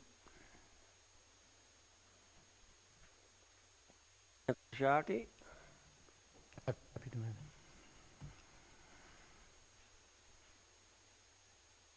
Second on that motion, Councillor Cunningham. Councillor Sharkey, would you like to speak on that? Thank you very much, Mr Deputy Mayor. Again, I'm probably repeating myself a little bit. Again, fantastic to have this allocation of money out there. There is businesses doing it tough out there, and being able to waive these fees is a fantastic token by us to our business communities, appreciating the tough year that we've had. We're taking an impact on our budget. We're helping out those members of the community. I hope that all business owners are taking this as an appreciation for their hardship, and yeah, we definitely wouldn't like to see some businesses taking advantage of it if they're going through good times, because there is a lot of businesses out there that are doing it, doing well through COVID. Some takeaways and some businesses in our community are thriving, and this is a fantastic opportunity to help those businesses out there. A lot of other councils in Victoria and some of our neighbouring councils during this COVID hardship time went out and promised businesses bucket loads of money, and now making some really tough decisions in their councils to try and reap some of those funds back and putting themselves in a really tough and difficult financial position. We've made a fantastic decision, as I said, to allocate funds into a bucket and be reactive to the community's needs and this is a fantastic example of what was a really tough decision for council last year. There was many people in the community that didn't want to see this fund put aside and wanted to see that their own personal rates go up and down. But this is a testament and a fantastic example of what we can do with that fund of money. Thank you very much. Councillor Cunningham. Dear Deputy Mayor, just add, if I can, to Councillor Sharkey's words. I think, speaking to some of the small businesses in the Shire, there are some businesses that that didn't do too well and are struggling. I think any assistance that council can give some of these smaller businesses will be much appreciated. And I think it's, you know, once again, it's a great initiative, and congratulations to all those in the Shire that put this policy together. Thank you. Thank you, Councillor Cunningham. Any councillors wish to speak against the motion? Any councillors for the motion? Councillor Rowe. Yeah, look, listen, I'd just like to support what Councillor Sharkey said. Look, another good way as a council to support some of the businesses within the Shire due to COVID-19, and whatever we can do to help them, we will. And we're showing the businesses that we mean well anyway. Thank you. Thank you, Councillor Rowe. Take a vote on the motion. For? Those in favour? Carried. I'd like to call.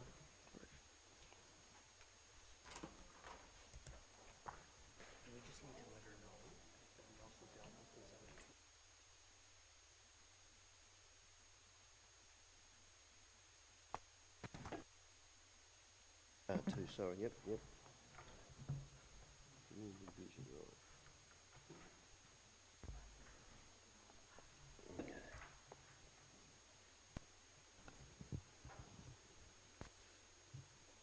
Item 7.9, Golden Plains Shire Community Vision 2040. Thank you, Director. Thank you, Madam Mayor. 18 months ago, Council, together with the Golden Plains community, embarked on the creation of a long-term aspirational vision to 2040. With the help of a reference group made up of committed, energetic and highly engaged community members, we co-designed an engagement methodology which resulted in over 500 people providing feedback, which was used by the reference group in the design of the draft vision. The vision clearly identifies 4 themes, being community, livability, sustainability and prosperity, and articulates priorities under those themes. Opportunities for the community to provide further comment on the identified themes and priorities was provided between the 27th of August and the 16th of November. 3 submissions were received. Further consideration of those submissions resulted in minor changes to the final Community Vision 2040, including, under the theme prosperity, the words agriculture has been added to the community priorities and the vision statement, alongside references to local producers and businesses to strengthen the acknowledgement of the significant contribution and importance to the Golden Plains community of the farming community. 2 submissions requested the inclusion of measures as part of the vision document. The identification of appropriate indicators are important and will be taken into consideration as a key part of the development of the Council Plan 2021 and 2025, and will provide Council with metrics to measure its progress against the themes and aspirations outlined in the Community Vision. Other elements of the submissions which were identified are specific to Council's operations and have been noted and will be considered as part of the development of the Council Plan also. Opportunities for the community to participate in the development of the Council Plan 2021-2025 will be advertised prior to commencement on January 18th, 2021. And this will focus on furthering capturing the community's priority actions, in alignment with the themes of the Shire, of the Community Vision, and inform the Council Plan.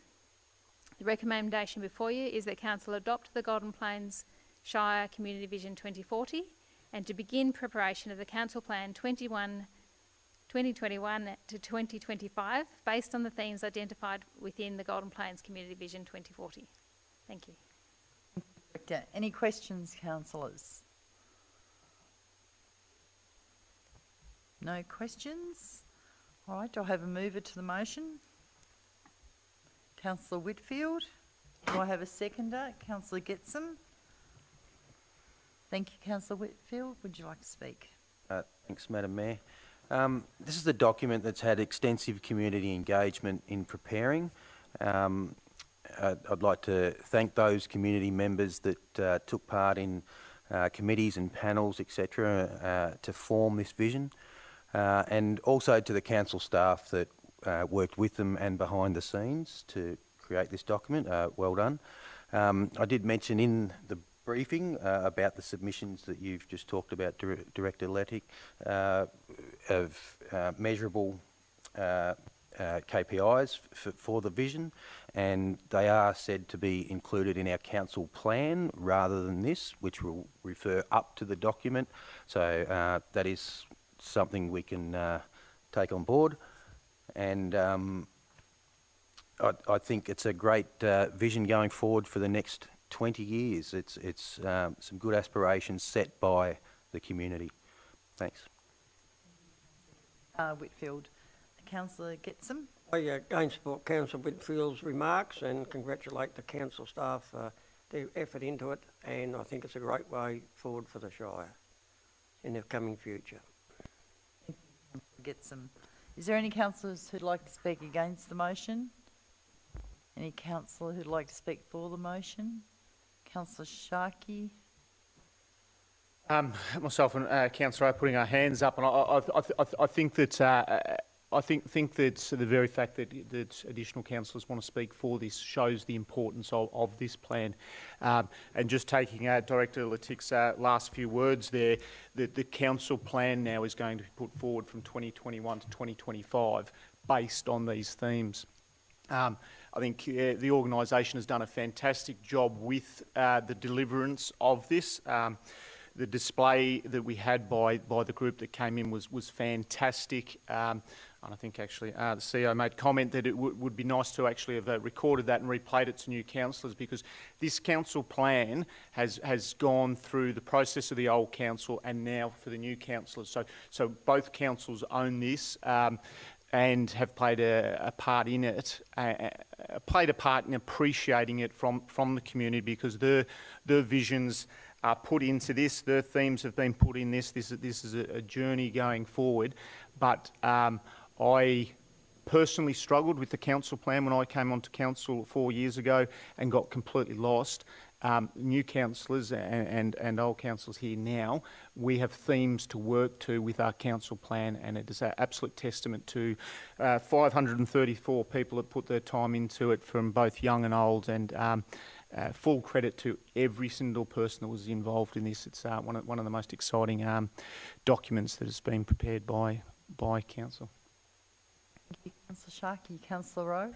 And I'd just like to say, what a passionate group they were, and it's just like a hand in a glove now. We've got the roadmap now with the community vision to implement our plan going forward. And the other thing I'd like to say too, I'm really impressed, and I like the addition of the importance of agriculture within the Shire in the community vision, and the importance of the farming in the community. And as I'll repeat again, farmers are the soul of the earth. I always say that, and they are. Thank you. Thank you, Councillor Rowe. Is there anyone else who'd like to speak for or against? No? I'll put the vote. Those in favour? Carried. Item 7.10, Draft Active Ageing and Inclusion Plan 2020 to 2040. Thank you, Director. Madam Mayor, the Disability Act 2006 requires all government organisations to have a disability action plan or similar. The Draft Active Ageing and Inclusion Plan meets this obligation and provides a framework for Council to address current and future needs of older residents and people with disability, and will assist to improve awareness of and responsiveness to ageing, disablement and associated issues. The Draft Active Ageing and Inclusion Plan has been developed with consideration given to community engagement, current and emerging trends, sector development and population demographics. A 4-year action plan has been developed, taking into consideration priorities and having regard to what can be reasonably achieved within existing resources and current capacity, and are provided under 4 key themes: social environment, support environment, built and natural environments and leadership. The draft plan will be placed on public exhibition for a 6-week period from the 16th of December 2020 through to the 31st of January 2021, including pop-up community conversations which will be held in Meredith, Daryl, Smilesdale and Bannockburn. Feedback received will be considered and the plan updated and presented to Council at the February meeting. The recommendation is that Council endorse the draft Active Ageing and Inclusion Plan 2020 to 2024 for community engagement and feedback. Thank you. Thank you. Any questions, councillors? Councillor Whitfield. Thank you, Madam Mayor. A question for Director Lettick. Just in regards to the action plan part of the draft, some of the timelines there might seem a little bit excessive, perhaps for surveys and things. Are you able to give us a response as to why they're that way? Certainly. So as I said in my introduction, the draft plan certainly takes into consideration our current resources and our current capacity to deliver, also our current priorities. One of the key priorities will be responding to emerging funding requirements and changes that we're aware of. We're also wanting to ensure that the plan is responsive and timely, and our ability to deliver on them is really important. So we don't want to make promises that we can't deliver on. So we have taken into that consideration, but I absolutely note that feedback, and we'll take this opportunity while it is out on exhibition to review those timeframes as well. Thanks. Thank you. Any other questions, Councillor Sharkey? Yeah, just with the communication and just sort of echoing the theme of a couple of comments I've had tonight with regards to the technology that we have heavily invested in and perfect with ageing and disability there. With the communication, we're going out to Bannockburn, Meredith and other communities around the Shire. Is there the opportunity to Real Smysedale? Is there the opportunity for people that are ageing and with disabilities? I couldn't think of a more perfect and more appropriate position to be able to zoom into to consultation. Do residents have that option during those? Absolutely. We are further developing the plan. So at the moment, the key commitments outlined in this council report are those face-to-face pop-up engagements. There'll be significant online engagement as well, and that will also include some Zoom engagement or Teams or other technology use. Thank you very much. Any other questions? No? If not, I'll do I have a mover for the motion? Councillor Whitfield. Do I have a seconder? Councillor Sharkey. Councillor Whitfield, would you like to sum up? I'll just quickly say that this is a plan that is required by the Disability Act 2006, and it does enable council to take some steps forward in improvement in aged care and disability access, inclusion and community awareness of those things. So therefore I support the motion that it goes out for public engagement and feedback. Councillor Sharkey. Just echoing Councillor Whitfield's comments there. That we are required to do this. I think there's going to be a fresh approach by many of our residents. Some really great ideas come out of the community going forward. So hopefully that plan that's put together goes forward for our communities out there. So fantastic. Thank you. Okay, I'll put the motion. All those in favour? Those against? Carried. Item 7.11, Property Management Framework 2020. Thank you, Director O'Sullivan. Madam Mayor. The Property Management Framework has been developed to provide Golden Plains Shire Council with a guide to managing, leasing, issuing licences, acquiring and disposing of property under the Council's ownership, care and control. The framework was endorsed by the Audit and Risk Committee at its September meeting, and sitting under the framework are a number of supporting policies, including the Property Use Agreement Policy and the Sale or Exchange of Land Policy.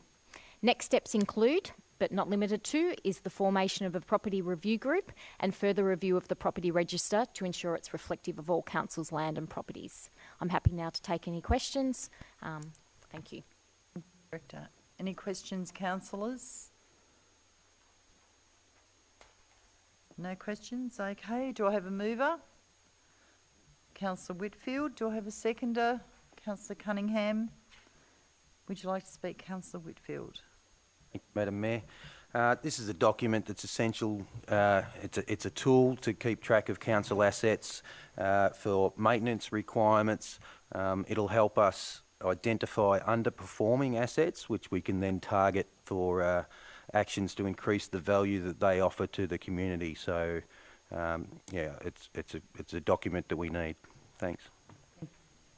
I fully agree with Councillor Whitfield's comments. It's definitely a very valuable and a document which is very necessary as well. Cunningham. Is there any councillors who'd like to speak against the motion? Any councillors speaking for? I'll put it to the vote. Councillor Whitfield, would you like to sum up first? I'm fine, thanks. I'll put it to the vote. Those in favour? Carried. Item 7.12, the Inverleigh Play Space naming. Director Philippa O'Sullivan. Thank you. Madam Mayor. In late 2018, the Inverleigh community was successful in obtaining a grant for the Pick My project to provide a new multi-age play space in the Inverleigh community. And as a result, the community requested to formally name the play space Inverleigh River Park. Unfortunately, the official response was declined by the Register of Geographic Names. Since then, we've been working very closely with the Inverleigh Community Steering Committee to communicate the names the Register has provided as alternatives. I will note that in preparing for the consultation process out of subject to tonight's decision, we contacted the Wadawurrung traditional owners Aboriginal Corporation to confirm one of the names proposed, and they have advised that the suggested name to be updated to be more reflective of the local area. The council report had suggested a possible name could be Warrawong Yarramlock. This now needs to be changed to Yarram Yakbum. It has the same translation of Bank of the Morning River. They have acknowledged the change is confusing as it is different to prior advice, but the language that is now provided is consistent with the language app that they've created and is suitable for the area being named. This will ensure that the name goes out for consultation. If the Aboriginal name is preferred, we will be able to obtain a licence agreement. As a result, the new recommendation is up on screen, being that you acknowledge the letters received from the Register of Geographic Names rejecting the council-endorsed name Inverleigh River Park and endorse the following names: Lee River Park, Inverleigh Community Park, Inverleigh Park Play Park and Yarram Yaluk Bun for public consultation using the voting method as suggested by the Office of Geographic Names in their letters dated 23rd of March and 27th of July 2020. Thank you. Thank you, Director O'Sullivan. Any questions, councillors? No? Okay. Do I have a mover for the motion? Councillor Whitfield. Do I have a seconder? Councillor Rowe. Sorry, Councillor Gamble. Mover, do you wish to speak? Madam Mayor. Firstly, I'd just like to acknowledge those members from the Inverleigh community that were integral in achieving a fantastic family-friendly space that is not only used for both locals but for people having rest stops as they pass through Inverleigh. Unfortunately, the name they originally chose was rejected by the Registrar of Geographic Names, but kudos to the council for trying to appeal that decision. Unfortunately, it didn't stand up. And I think it's a good option to have names to choose from in a poll type situation, and it is important to name the area because emergency services will be able to refer to that for incidents and things. So it's not just about naming a play space. It really will mean will have an effect. And I would encourage all those that when this is available on the council's website to get on and vote if that's the way it's done. Yeah. Okay. Thank you. Thank you, Councillor Whitfield. Councillor Rowe, would you like to speak? I'd like to say it's a pretty straightforward recommendation. The name that's been earmarked, Inverleigh River Park, has been rejected by the Register. So this will go out for consultation. For a selection and then go back to the Register to get the tick of approval. So it's pretty straightforward as far as I'm concerned. Thank you. That's all right. Any other one like to speak for? Or again? For? Thank you. I also would like to commend the Shire officers for seeking advice on the names, and I'd like to mention that in the latest quarterly essay by Laura Tingle, comparing the actual major differences between New Zealand and Australia, she contends how much culturally richer and distinctive New Zealanders are compared to Australians because of their integration of Maori culture, language, signage, their Prime Minister even wearing traditional Maori clothing pieces. It's more challenging in Australia because of 500 different nation groups with different languages. But Director O'Sullivan just this morning reported the Wadawurrung have developed a language app, which is exciting because it enables us to engage in that potentially culturally richer background.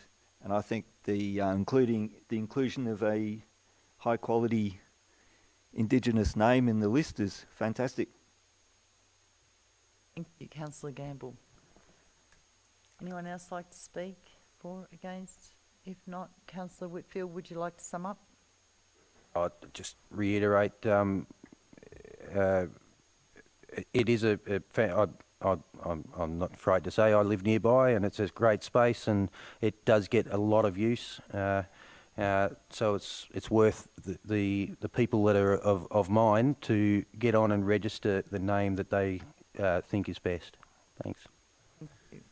Okay, councillors, I'll put it to the vote. Those in favour? Carried. Thank you. Item 7.13, Risk Management Framework. Director O'Sullivan, thank you. Thank you, Madam Mayor. In January 2020, Council commenced a risk management strategy review project. This included the review of Council's risk management framework, which helps Council identify Council's strategic and organisational risks that could impact on Council delivering its strategic and organisational objectives. And therefore, this allows us to put in place controls to minimise those risks occurring. The project has included the development of risk appetite statements and a review of our risk assessment matrix.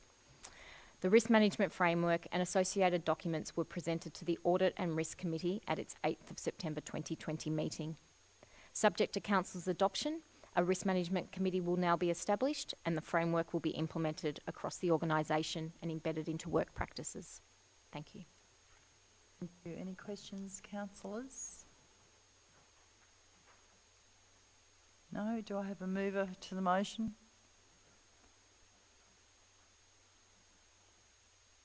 Councillor Sharkey. Do I have a seconder? Councillor Cunningham.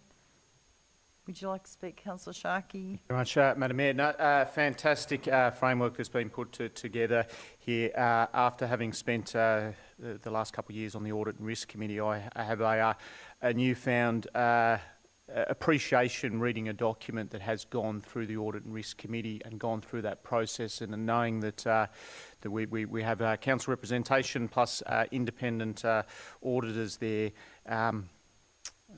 Having a look at this sort of adds a huge amount of value for me, reading reports that I probably wouldn't have appreciated as much as a first year councillor. So happy to move that recommendation as the motion. Nothing else to add. Thank you.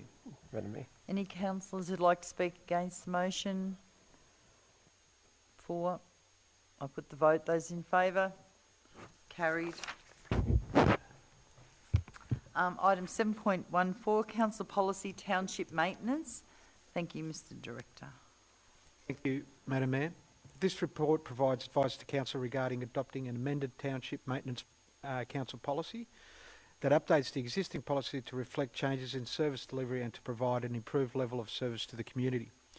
Council policy regarding township maintenance requires regular review and update to reflect changes in Council's land portfolio, staffing arrangements, expansion of works due to increase in public open space from developer contributions, resident feedback and increase in community expectations of improved service levels. Council first adopted a township maintenance policy in 1996, which identified the extent of roadsides and reserves within townships to be maintained to an accepted standard. The policy was reviewed and revised in 1998, 2001, 2004, 2009, 2010, 2014 and lastly 2017. The mapping of the extent of the current maintenance shows works that are on council-owned or managed land and land which is not under council's direct management but has been traditionally maintained by council on behalf of the community.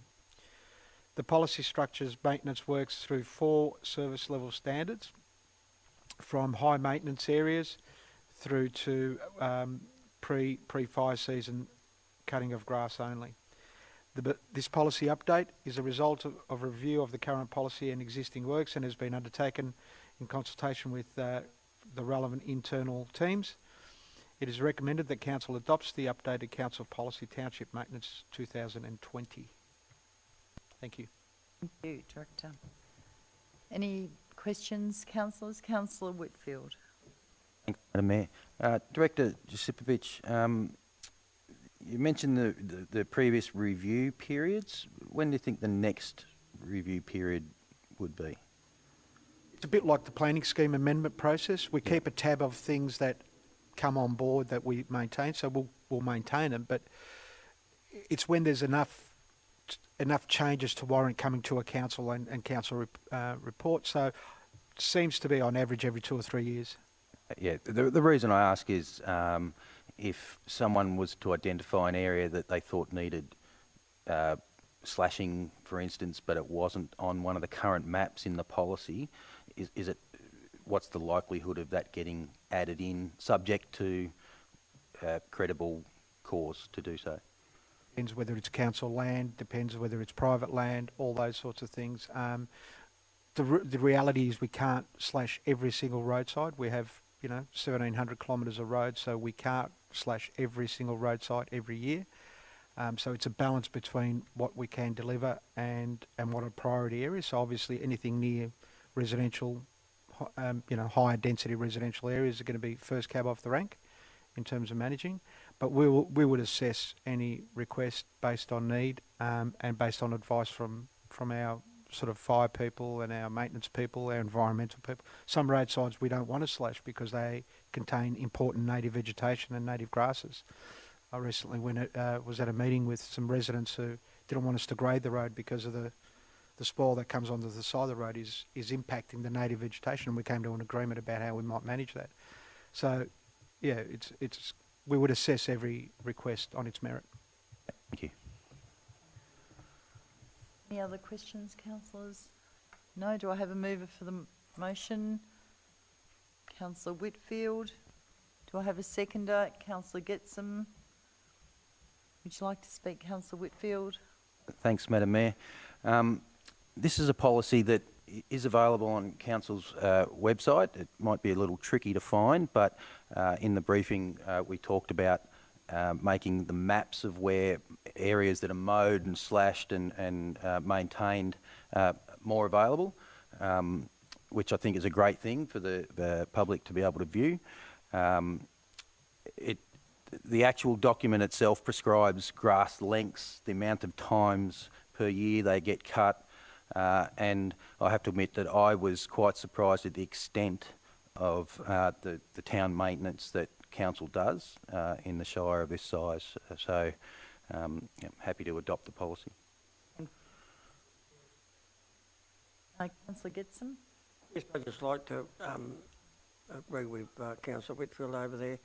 Also, like, you get up in the north of the shire and you go through the local towns on the highways and whatever, and they really look immaculate, and I think it's a good thing done. It's kept tidy, and it's reducing the amount of rubbish that's been thrown out. If there's long grass, they throw rubbish into it.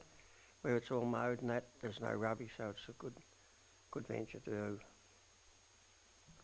Councillor Gibson. Anyone like to speak against the motion? Anyone like to speak for? I'll put the vote. Those in favour? Carried. Thank you. Item 7. Done that one. Item 7.17, Audit and Risk Committee Report, the 2nd December 2020. Thank you, Director O'Sullivan. Thank you, Madam Mayor.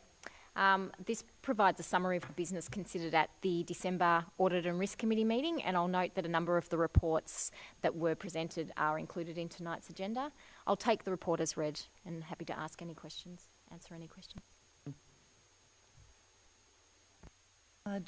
Any questions, councillors? Madam Mayor, just a question to yourself, just in regards to the Audit and Risk Committee. We've just been through an induction process. We know and appreciate the importance of this committee and having the powers to delegate. And I just note that, that you turned up to the meeting an hour late and left an hour early. Was there any, like that would have been the first meeting of the year for the Mayor to be introduced to the independent auditors, and that I would have thought that was an extremely important meeting to attend. Oh, it was extremely You had important. I think it was a conflicting of meetings. That was the meeting with our local member for the opening of the Haddon Stadium in the morning, and it was our meeting with RDV in the afternoon. So we tried to be three places at once. I too was, an apology for part of the meeting. So because we were trying to bundle as many of the meetings as we could throughout that morning. And we just had to prioritise a couple of things as well. So. For sure. Thank you for the question, Councillor Sharkey. Do I have a mover to the motion? Question? Sorry. Question, Madam Mayor. Director O'Sullivan, in the report it mentions that in the last year we had a unfortunate 23.11% staff turnover, when similar councils averaged 13.65%. Are you able to explain that for us? Yeah. Thanks. Of course. It is a really good question. We do acknowledge that our staff turnover is higher than the sector and similar councils, but we have been collecting data for the last 2 years, especially over the last year, to understand some of the reasons why our staff are leaving. And I will note that a number have left, over 30% have left for career progression to neighbouring councils and organisations. This has included the City of Greater Geelong, Ballarat, Surf Coast, and also some of the metropolitan councils as well. We also acknowledge there's a few new public sector organisations that have started as well, being WorkSafe, TAC not that long ago, and also Barwon Water is considered quite a well-established business. I'll also note 15% related to retirements or end of contract, and also there was a number that moved interstate. The remainder were really made up of staff that have left due to health reasons, change of lifestyle, or they didn't state their reasoning. So I think overall it's something we continue to monitor and look at how we can try and retain our staff and attract staff, but we do acknowledge because of our location it is difficult to be able to manage through that. Madam Mayor, I've got a question or comment. Also following up on that, recently there's been the Value and Behaviour Program introduced, which hopefully will address some of these concerns, which I think is a great initiative. Thank you. I do note that, and I do believe, yes, there's been a lot of work and it's been across the whole organisation with staff champions, and that's been very well received. Thank you. Really well. Cunningham. Any other questions? No, if not, I'll ask someone to move the motion. Do I have a mover? Councillor Cunningham, thank you. Do I have a seconder? Councillor Sharkey, would you like to speak? Just to finalise, I attended the meeting. It was the first meeting that I attended. I was made to feel very welcome, and they understood that was my first meeting, and I'm learning. And to be honest, I felt very comfortable, and I think that I think we're in good hands. Councillor Sharkey. Thank you very much, Madam Mayor, and great to hear the comments from Councillor Cunningham there attending that first Audit and Risk Committee, and those comments that echo very loudly that we're in safe hands. And I think my time on the Audit and Risk Committee, it does give you another level of appreciation as a councillor. So it's fantastic to hear those comments. And thank you. Is there anyone who'd like to speak against the motion? For the motion, I put the vote. Those in favour? Carried.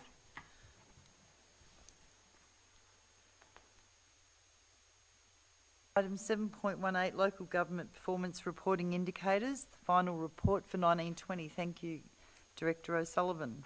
Thank you, Madam Mayor. I note that this is a requirement under the Local Government Act 2020 and as part of an opportunity to provide a framework for councils to report on consistent key performance measures across the sector. And it's the final report for this year, for 2019 to 2020. There were some areas that you'll note there was variations compared to previous years, and they were outlined in the report. I won't go through each one now, but happy to answer any questions. Thank you. Any questions, councillors? Just one question if I have, and had a couple of questions from some of the GPS residents. Expenses per head of population has increased last year. Can you just please give us an overview or reason why? For sure, thank you. So that calculation is calculated on the operating expenditures per head over our population, and the result was because of a one-off item of $1 million relating to a write-off of a portion of the Ballarat to Skipton rail trail.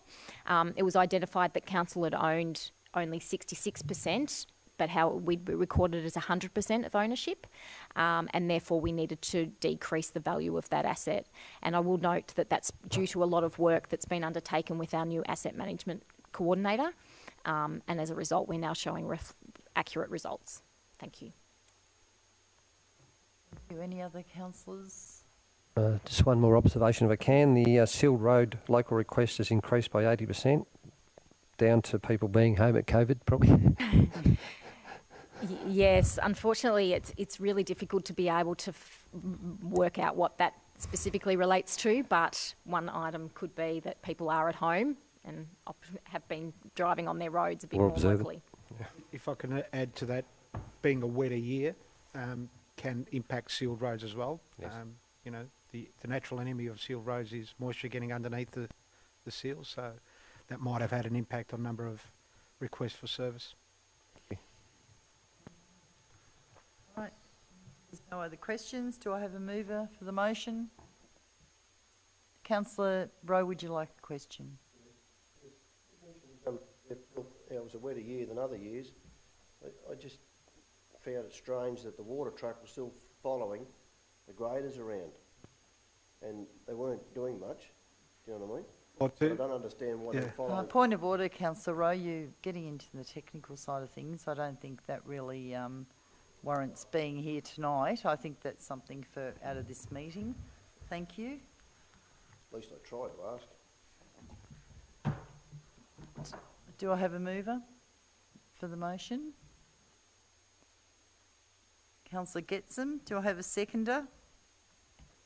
Councillor Sharkey. Would you like to speak, Councillor Getson? Thank you. Councillor Sharkey. Thank you very much, Madam Mayor. This is a very interesting. Know Your Council. It's a romantic. It's a very nice website, and it's a fantastic website to go in. And I think from a low-level resident that just wants to get involved with council, it's a fantastic place to go. Unfortunately for us as council, it does create confusion. And noting Councillor Cunningham's question there that came from a resident with regards to that figure of expenses, most residents won't dive down to that deeper level, but hearing those responses of the $1 million write-off and that, it's a fantastic website and it's good to have that, but it does create that little bit of confusion because year to year you see the numbers just jump up and down so much. It's a great starting point, but it creates a lot of questions. But it has its challenges when you have a $1 million write-off, or that is one example, and there's many others in there. But no, happy to move that and note that. Thank you. Thank you. Is there any other councillors that'd like to speak for, against? I'll put the vote. Those in favour. Oh, sorry. Would you like to sum up? No, all good. Thank you. Thank you. Oh, sorry, Councillor Getson. Would you like to sum up? Sorry. No, I'll endorse Councillor Sharkey's remarks. Thank you. All right, I'll put the vote. All those in favour? Against? Carried. Thank you. Item 7.19, Golden Plains Shire, RFT 03, Geggies Road Bridge, Rokewood. Thank you, Councillor Sullivan. Madam Mayor. Oh, sorry. Sorry. No, I'll refer to you. Thank you. This report seeks to appoint a suitably qualified and experienced contractor to construct the Geggies Road Bridge replacement in Rokewood. The proposed bridge will replace the 2.5 tonne load limited single lane bridge with a 2-lane concrete bridge and associated roadworks. The tender was released to market on the 3rd of October 2020 and was open for 26 days. 6 supplier responses were received and compliance checked. Following a detailed evaluation by the tender evaluation panel, Begbie's Contracting was acknowledged as the preferred supplier based on consensus scores measured by capacity, capability, price and local content. It was recommended that Council resolves to award the contract for the Geggies Road Bridge Rokewood to Begbie's Contracting for the contract sum of $390,857.70, and 2, to delegate to the Chief Executive Officer or his delegate authority to execute the contract on behalf of Council. Thank you. Director, any questions, councillors? No? A comment, is that okay? Yeah, I just want to, on behalf of the new councillors, thank Director Joe Sipovic.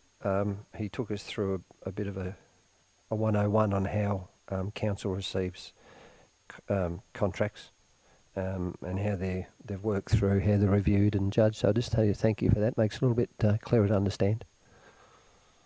Thank you. I'd like to second that comment. Thank you, Councillor Gamble.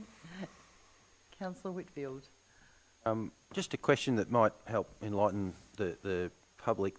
The current bridge is 2.5 tonne load limited, and the new one's designed for SM 1600. How would that relate to in tonnes? Well, I believe it'd be unlimited and cater for any vehicle that's registered, that can be registered on the road. Yeah, so no load limit. 100 tonne. So things like, you know, the farm machinery and farm transport vehicles, B-doubles, it'll cater for all those. Yeah. Whitfield. Sometimes we do, as engineers, get a bit too technical. So. Yeah. Said it was for the public, but it was for me. For you. Okay, any other questions? Do I have a mover to the motion? Councillor Rowe. Do I have a seconder? Councillor Whitfield. Would you like to speak, Councillor Rowe? Yeah, look, listen, this is a great outcome, especially up there at Rokewood, replacing the 2.5 tonne load limit on this single lane bridge with a brand spanking new 2-lane concrete bridge. It'll be around, say, for another 100 years. So this is just asset building, and yeah, if we can build as many bridges as we can, and build all the new roadwork infrastructure as well. What a great outcome for our Shire. So thank you, Madam Mayor. Councillor Rowe. Councillor Whitfield. Thanks, Madam Mayor. Yes, I do note the load limit is just ridiculously increased. It's pretty good. And that the tender came in under budget, which is another very handy thing to have. But most importantly, it's very welcome new infrastructure to the Rokewood area. So well done on achieving this. Thanks. Anyone like to speak against the motion? Anyone like to speak for the motion? Would you like to sum up, Councillor Rowe? Oh, thanks. Okay, I'll put enough. it to the vote. Those in favour? Carried. I know the school kids and the fire brigade will be very happy on this bridge. Item 7.20, Gpsc, RFT 02, Slate Quarry Road Bridge, Meredith. Thank you. Thank you, Madam Mayor. Similar to the previous report, this report seeks to appoint a suitably qualified and experienced contractor to construct the Slate Quarry Road Bridge replacement over the crossing of Moorabool River in Meredith.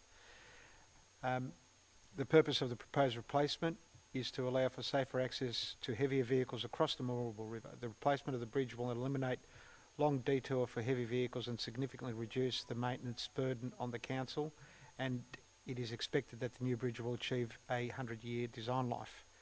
The proposal is to demolish the existing 44.6 metre by 4.7 metre old single lane 15-tonne load limited bridge with a new 2-lane concrete bridge and associated roadworks designed for, there it is, SM 1600 loading on the existing bridge alignment. Tender was released to market on the 3rd of October 2020 and again open for 26 days. 4 supplier responses were reviewed and compliance checked. After the evaluation panel had reviewed and scored each tender, a consensus evaluation meeting was held on the 20th of November, where Bitumill Proprietary Limited was acknowledged as the preferred supplier based on consensus scores measured by capacity, capability, price and local content. The tender evaluation panel report has previously been provided to councillors. It is recommended that Council resolves to award the contract for the Slate Quarry Road Bridge, Meredith, to Bitumill Civil Proprietary Limited for the contract sum of $1,843,070.75. 2. Delegates to the Chief Executive Officer or his delegate authority to execute the contract on behalf of Council. Thank you. Any questions, councillors? No questions? Do I have a mover for the motion?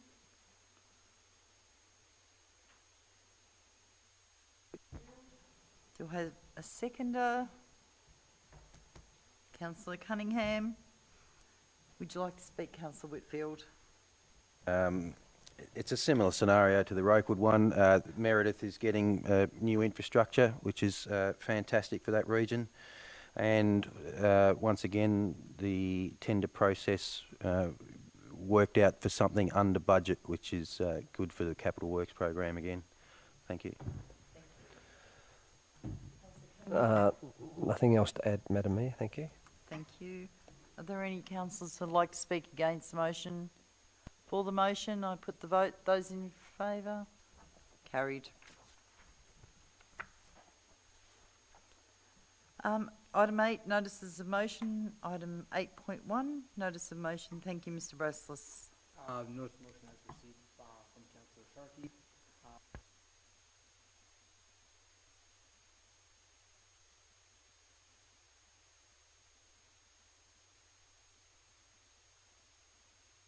Do I have any questions, councillors? Do I have a mover? On the mover. Would you like to speak? Yes. You can move it. Yep. And Sorry, I don't want to miss an opportunity to ask a question about Owen's motion. Should I ask that prior or? Yeah. Right, we'll see the seconder, so Councillor Cunningham. Would you like to speak? Oh. Move to speak first, yes. Yeah, thank you very much, Madam Mayor. Look, I got 4 years ago when I got onto council, I appreciate that outside of all our buildings was only Australian flags as to the Australian national flag protocol. I appreciate in recent years, last council and with new administration, we do see Aboriginal flags outside of all our buildings now. The motivation for me on this came from a question that I asked myself during the induction of councillors when we took our affirmation, which was during NAIDOC week, something that I think council can play a role in. There was an Australian flag here, but there was no Aboriginal flag. And that may very well have been an oversight from the organisation with an awful lot going on during that time. But I feel that the decision to have something like that should be put on us as a council to make sure that we're incorporating Indigenous flags. But I'm not here debating tonight that. What I'm asking for is a report to come together and for us to review the process of a policy. Thank you very much, Madam Mayor. Councillor Sharkey. Councillor Cunningham? Nothing further to add there. Thank you, Madam Mayor. Thank you. Okay, any council? All right. Thank you. We'll just leave it at that. Oh, sorry, Councillor Whitfield. Madam Mayor. Just on the proposed motion, Councillor Sharkey, a flag policy, is that relating just to in chambers or at the Shire offices, for instance, at the flagpole outside, would we be able to incorporate in the flag policy processes for memorial events around the Shire in relation to laying of wreaths on Remembrance Day or things like that in the flag policy, or is? Well, I think the intent of this motion is to bring forward that policy, to have those questions and other ones. I'm not sitting here having declared an absolute position on every single there, but I feel that the decision to fly a flag at ceremonies in particular should be a decision by council and not just the organisation, referring back to the Australian. But I think that's an excellent question, and that and other questions to come forward for us as a council to collectively come to a decision, and whether we do that or not. Yeah, those and other questions to incorporate. Councillor Gamble. In a similar vein, I know of one person that insists on flying an objectional flag on their property, and should that be included in a flag policy too? We'll have to take all that on notice. Again, the intent of the motion is to come forward to have those conversations in a briefing, put together policy, and then have that debate or whatever for next year or whatever. But that and many other questions hopefully comes out of that process, or that's my intent of the motion. Okay. Are there any other councillors who'd like to speak for or against the motion? Mover, would you like to close the debate? No. I'll put the motion. All those in favour? Carried. Item 9, petitions. 9.1, petition to prevent the building of the proposed arbour in Milton Street, Bannockburn. Thank you, Mr. Brassos. Through you, Madam Mayor, in accordance with our governance rules, if a petition is received, it must be presented to the next available council meeting. As a result, we've attached a copy of a petition received in relation to the building of a proposed arbour in Milton Street in Bannockburn. As a result, a report will be presented to the next available council meeting, and that'll be in January. So this is really just to receive a note. Do I have a mover or any questions? Questions first. Councillor Sharkey. Maybe just a quick question, and I forgot what the answer to the question is with regards to a petition that is considered for someone to come through this vein. The petition has to have more than a certain number of people against it. Is that number 3? Yeah, I can answer that one through Madam Mayor. Is 5. Thank you very much. Okay, do we have a mover for the motion? Councillor Rowe. Do we have a seconder? Councillor Cunningham. Mover, would you like to speak to the motion? Yeah, look, it's pretty straightforward. We've had objectors to this, so it needs to come back in the report to be presented to us at a later date. So, yep. Thank you, Madam Mayor. Thank you. Thank you, Madam Mayor. Fully agree with Councillor Rowe's comments, and I think we encourage residents of GPS to have their say and get involved in community consultation. And yeah, I think this is definitely should come back to us for review at a later time. Next by the 19th, I think. Jen? Yep. Thank you. Would you like to close the debate, Councillor Rowe? Madam Mayor, it's pretty straightforward. Thank you. I'll put it to the vote. Those in favour? Those against? Carried. We don't have any urgent business, and item 10, confidential reports for decision. As there are confidential items for consideration tonight, I now ask the members of the gallery to leave the meeting so the meeting can be move into a closed session. However, we don't have anyone in the gallery, only our staff. So, can I? We'll close the YouTube. Yep. So can I have a councillor to move and second the resolution to move into a closed session?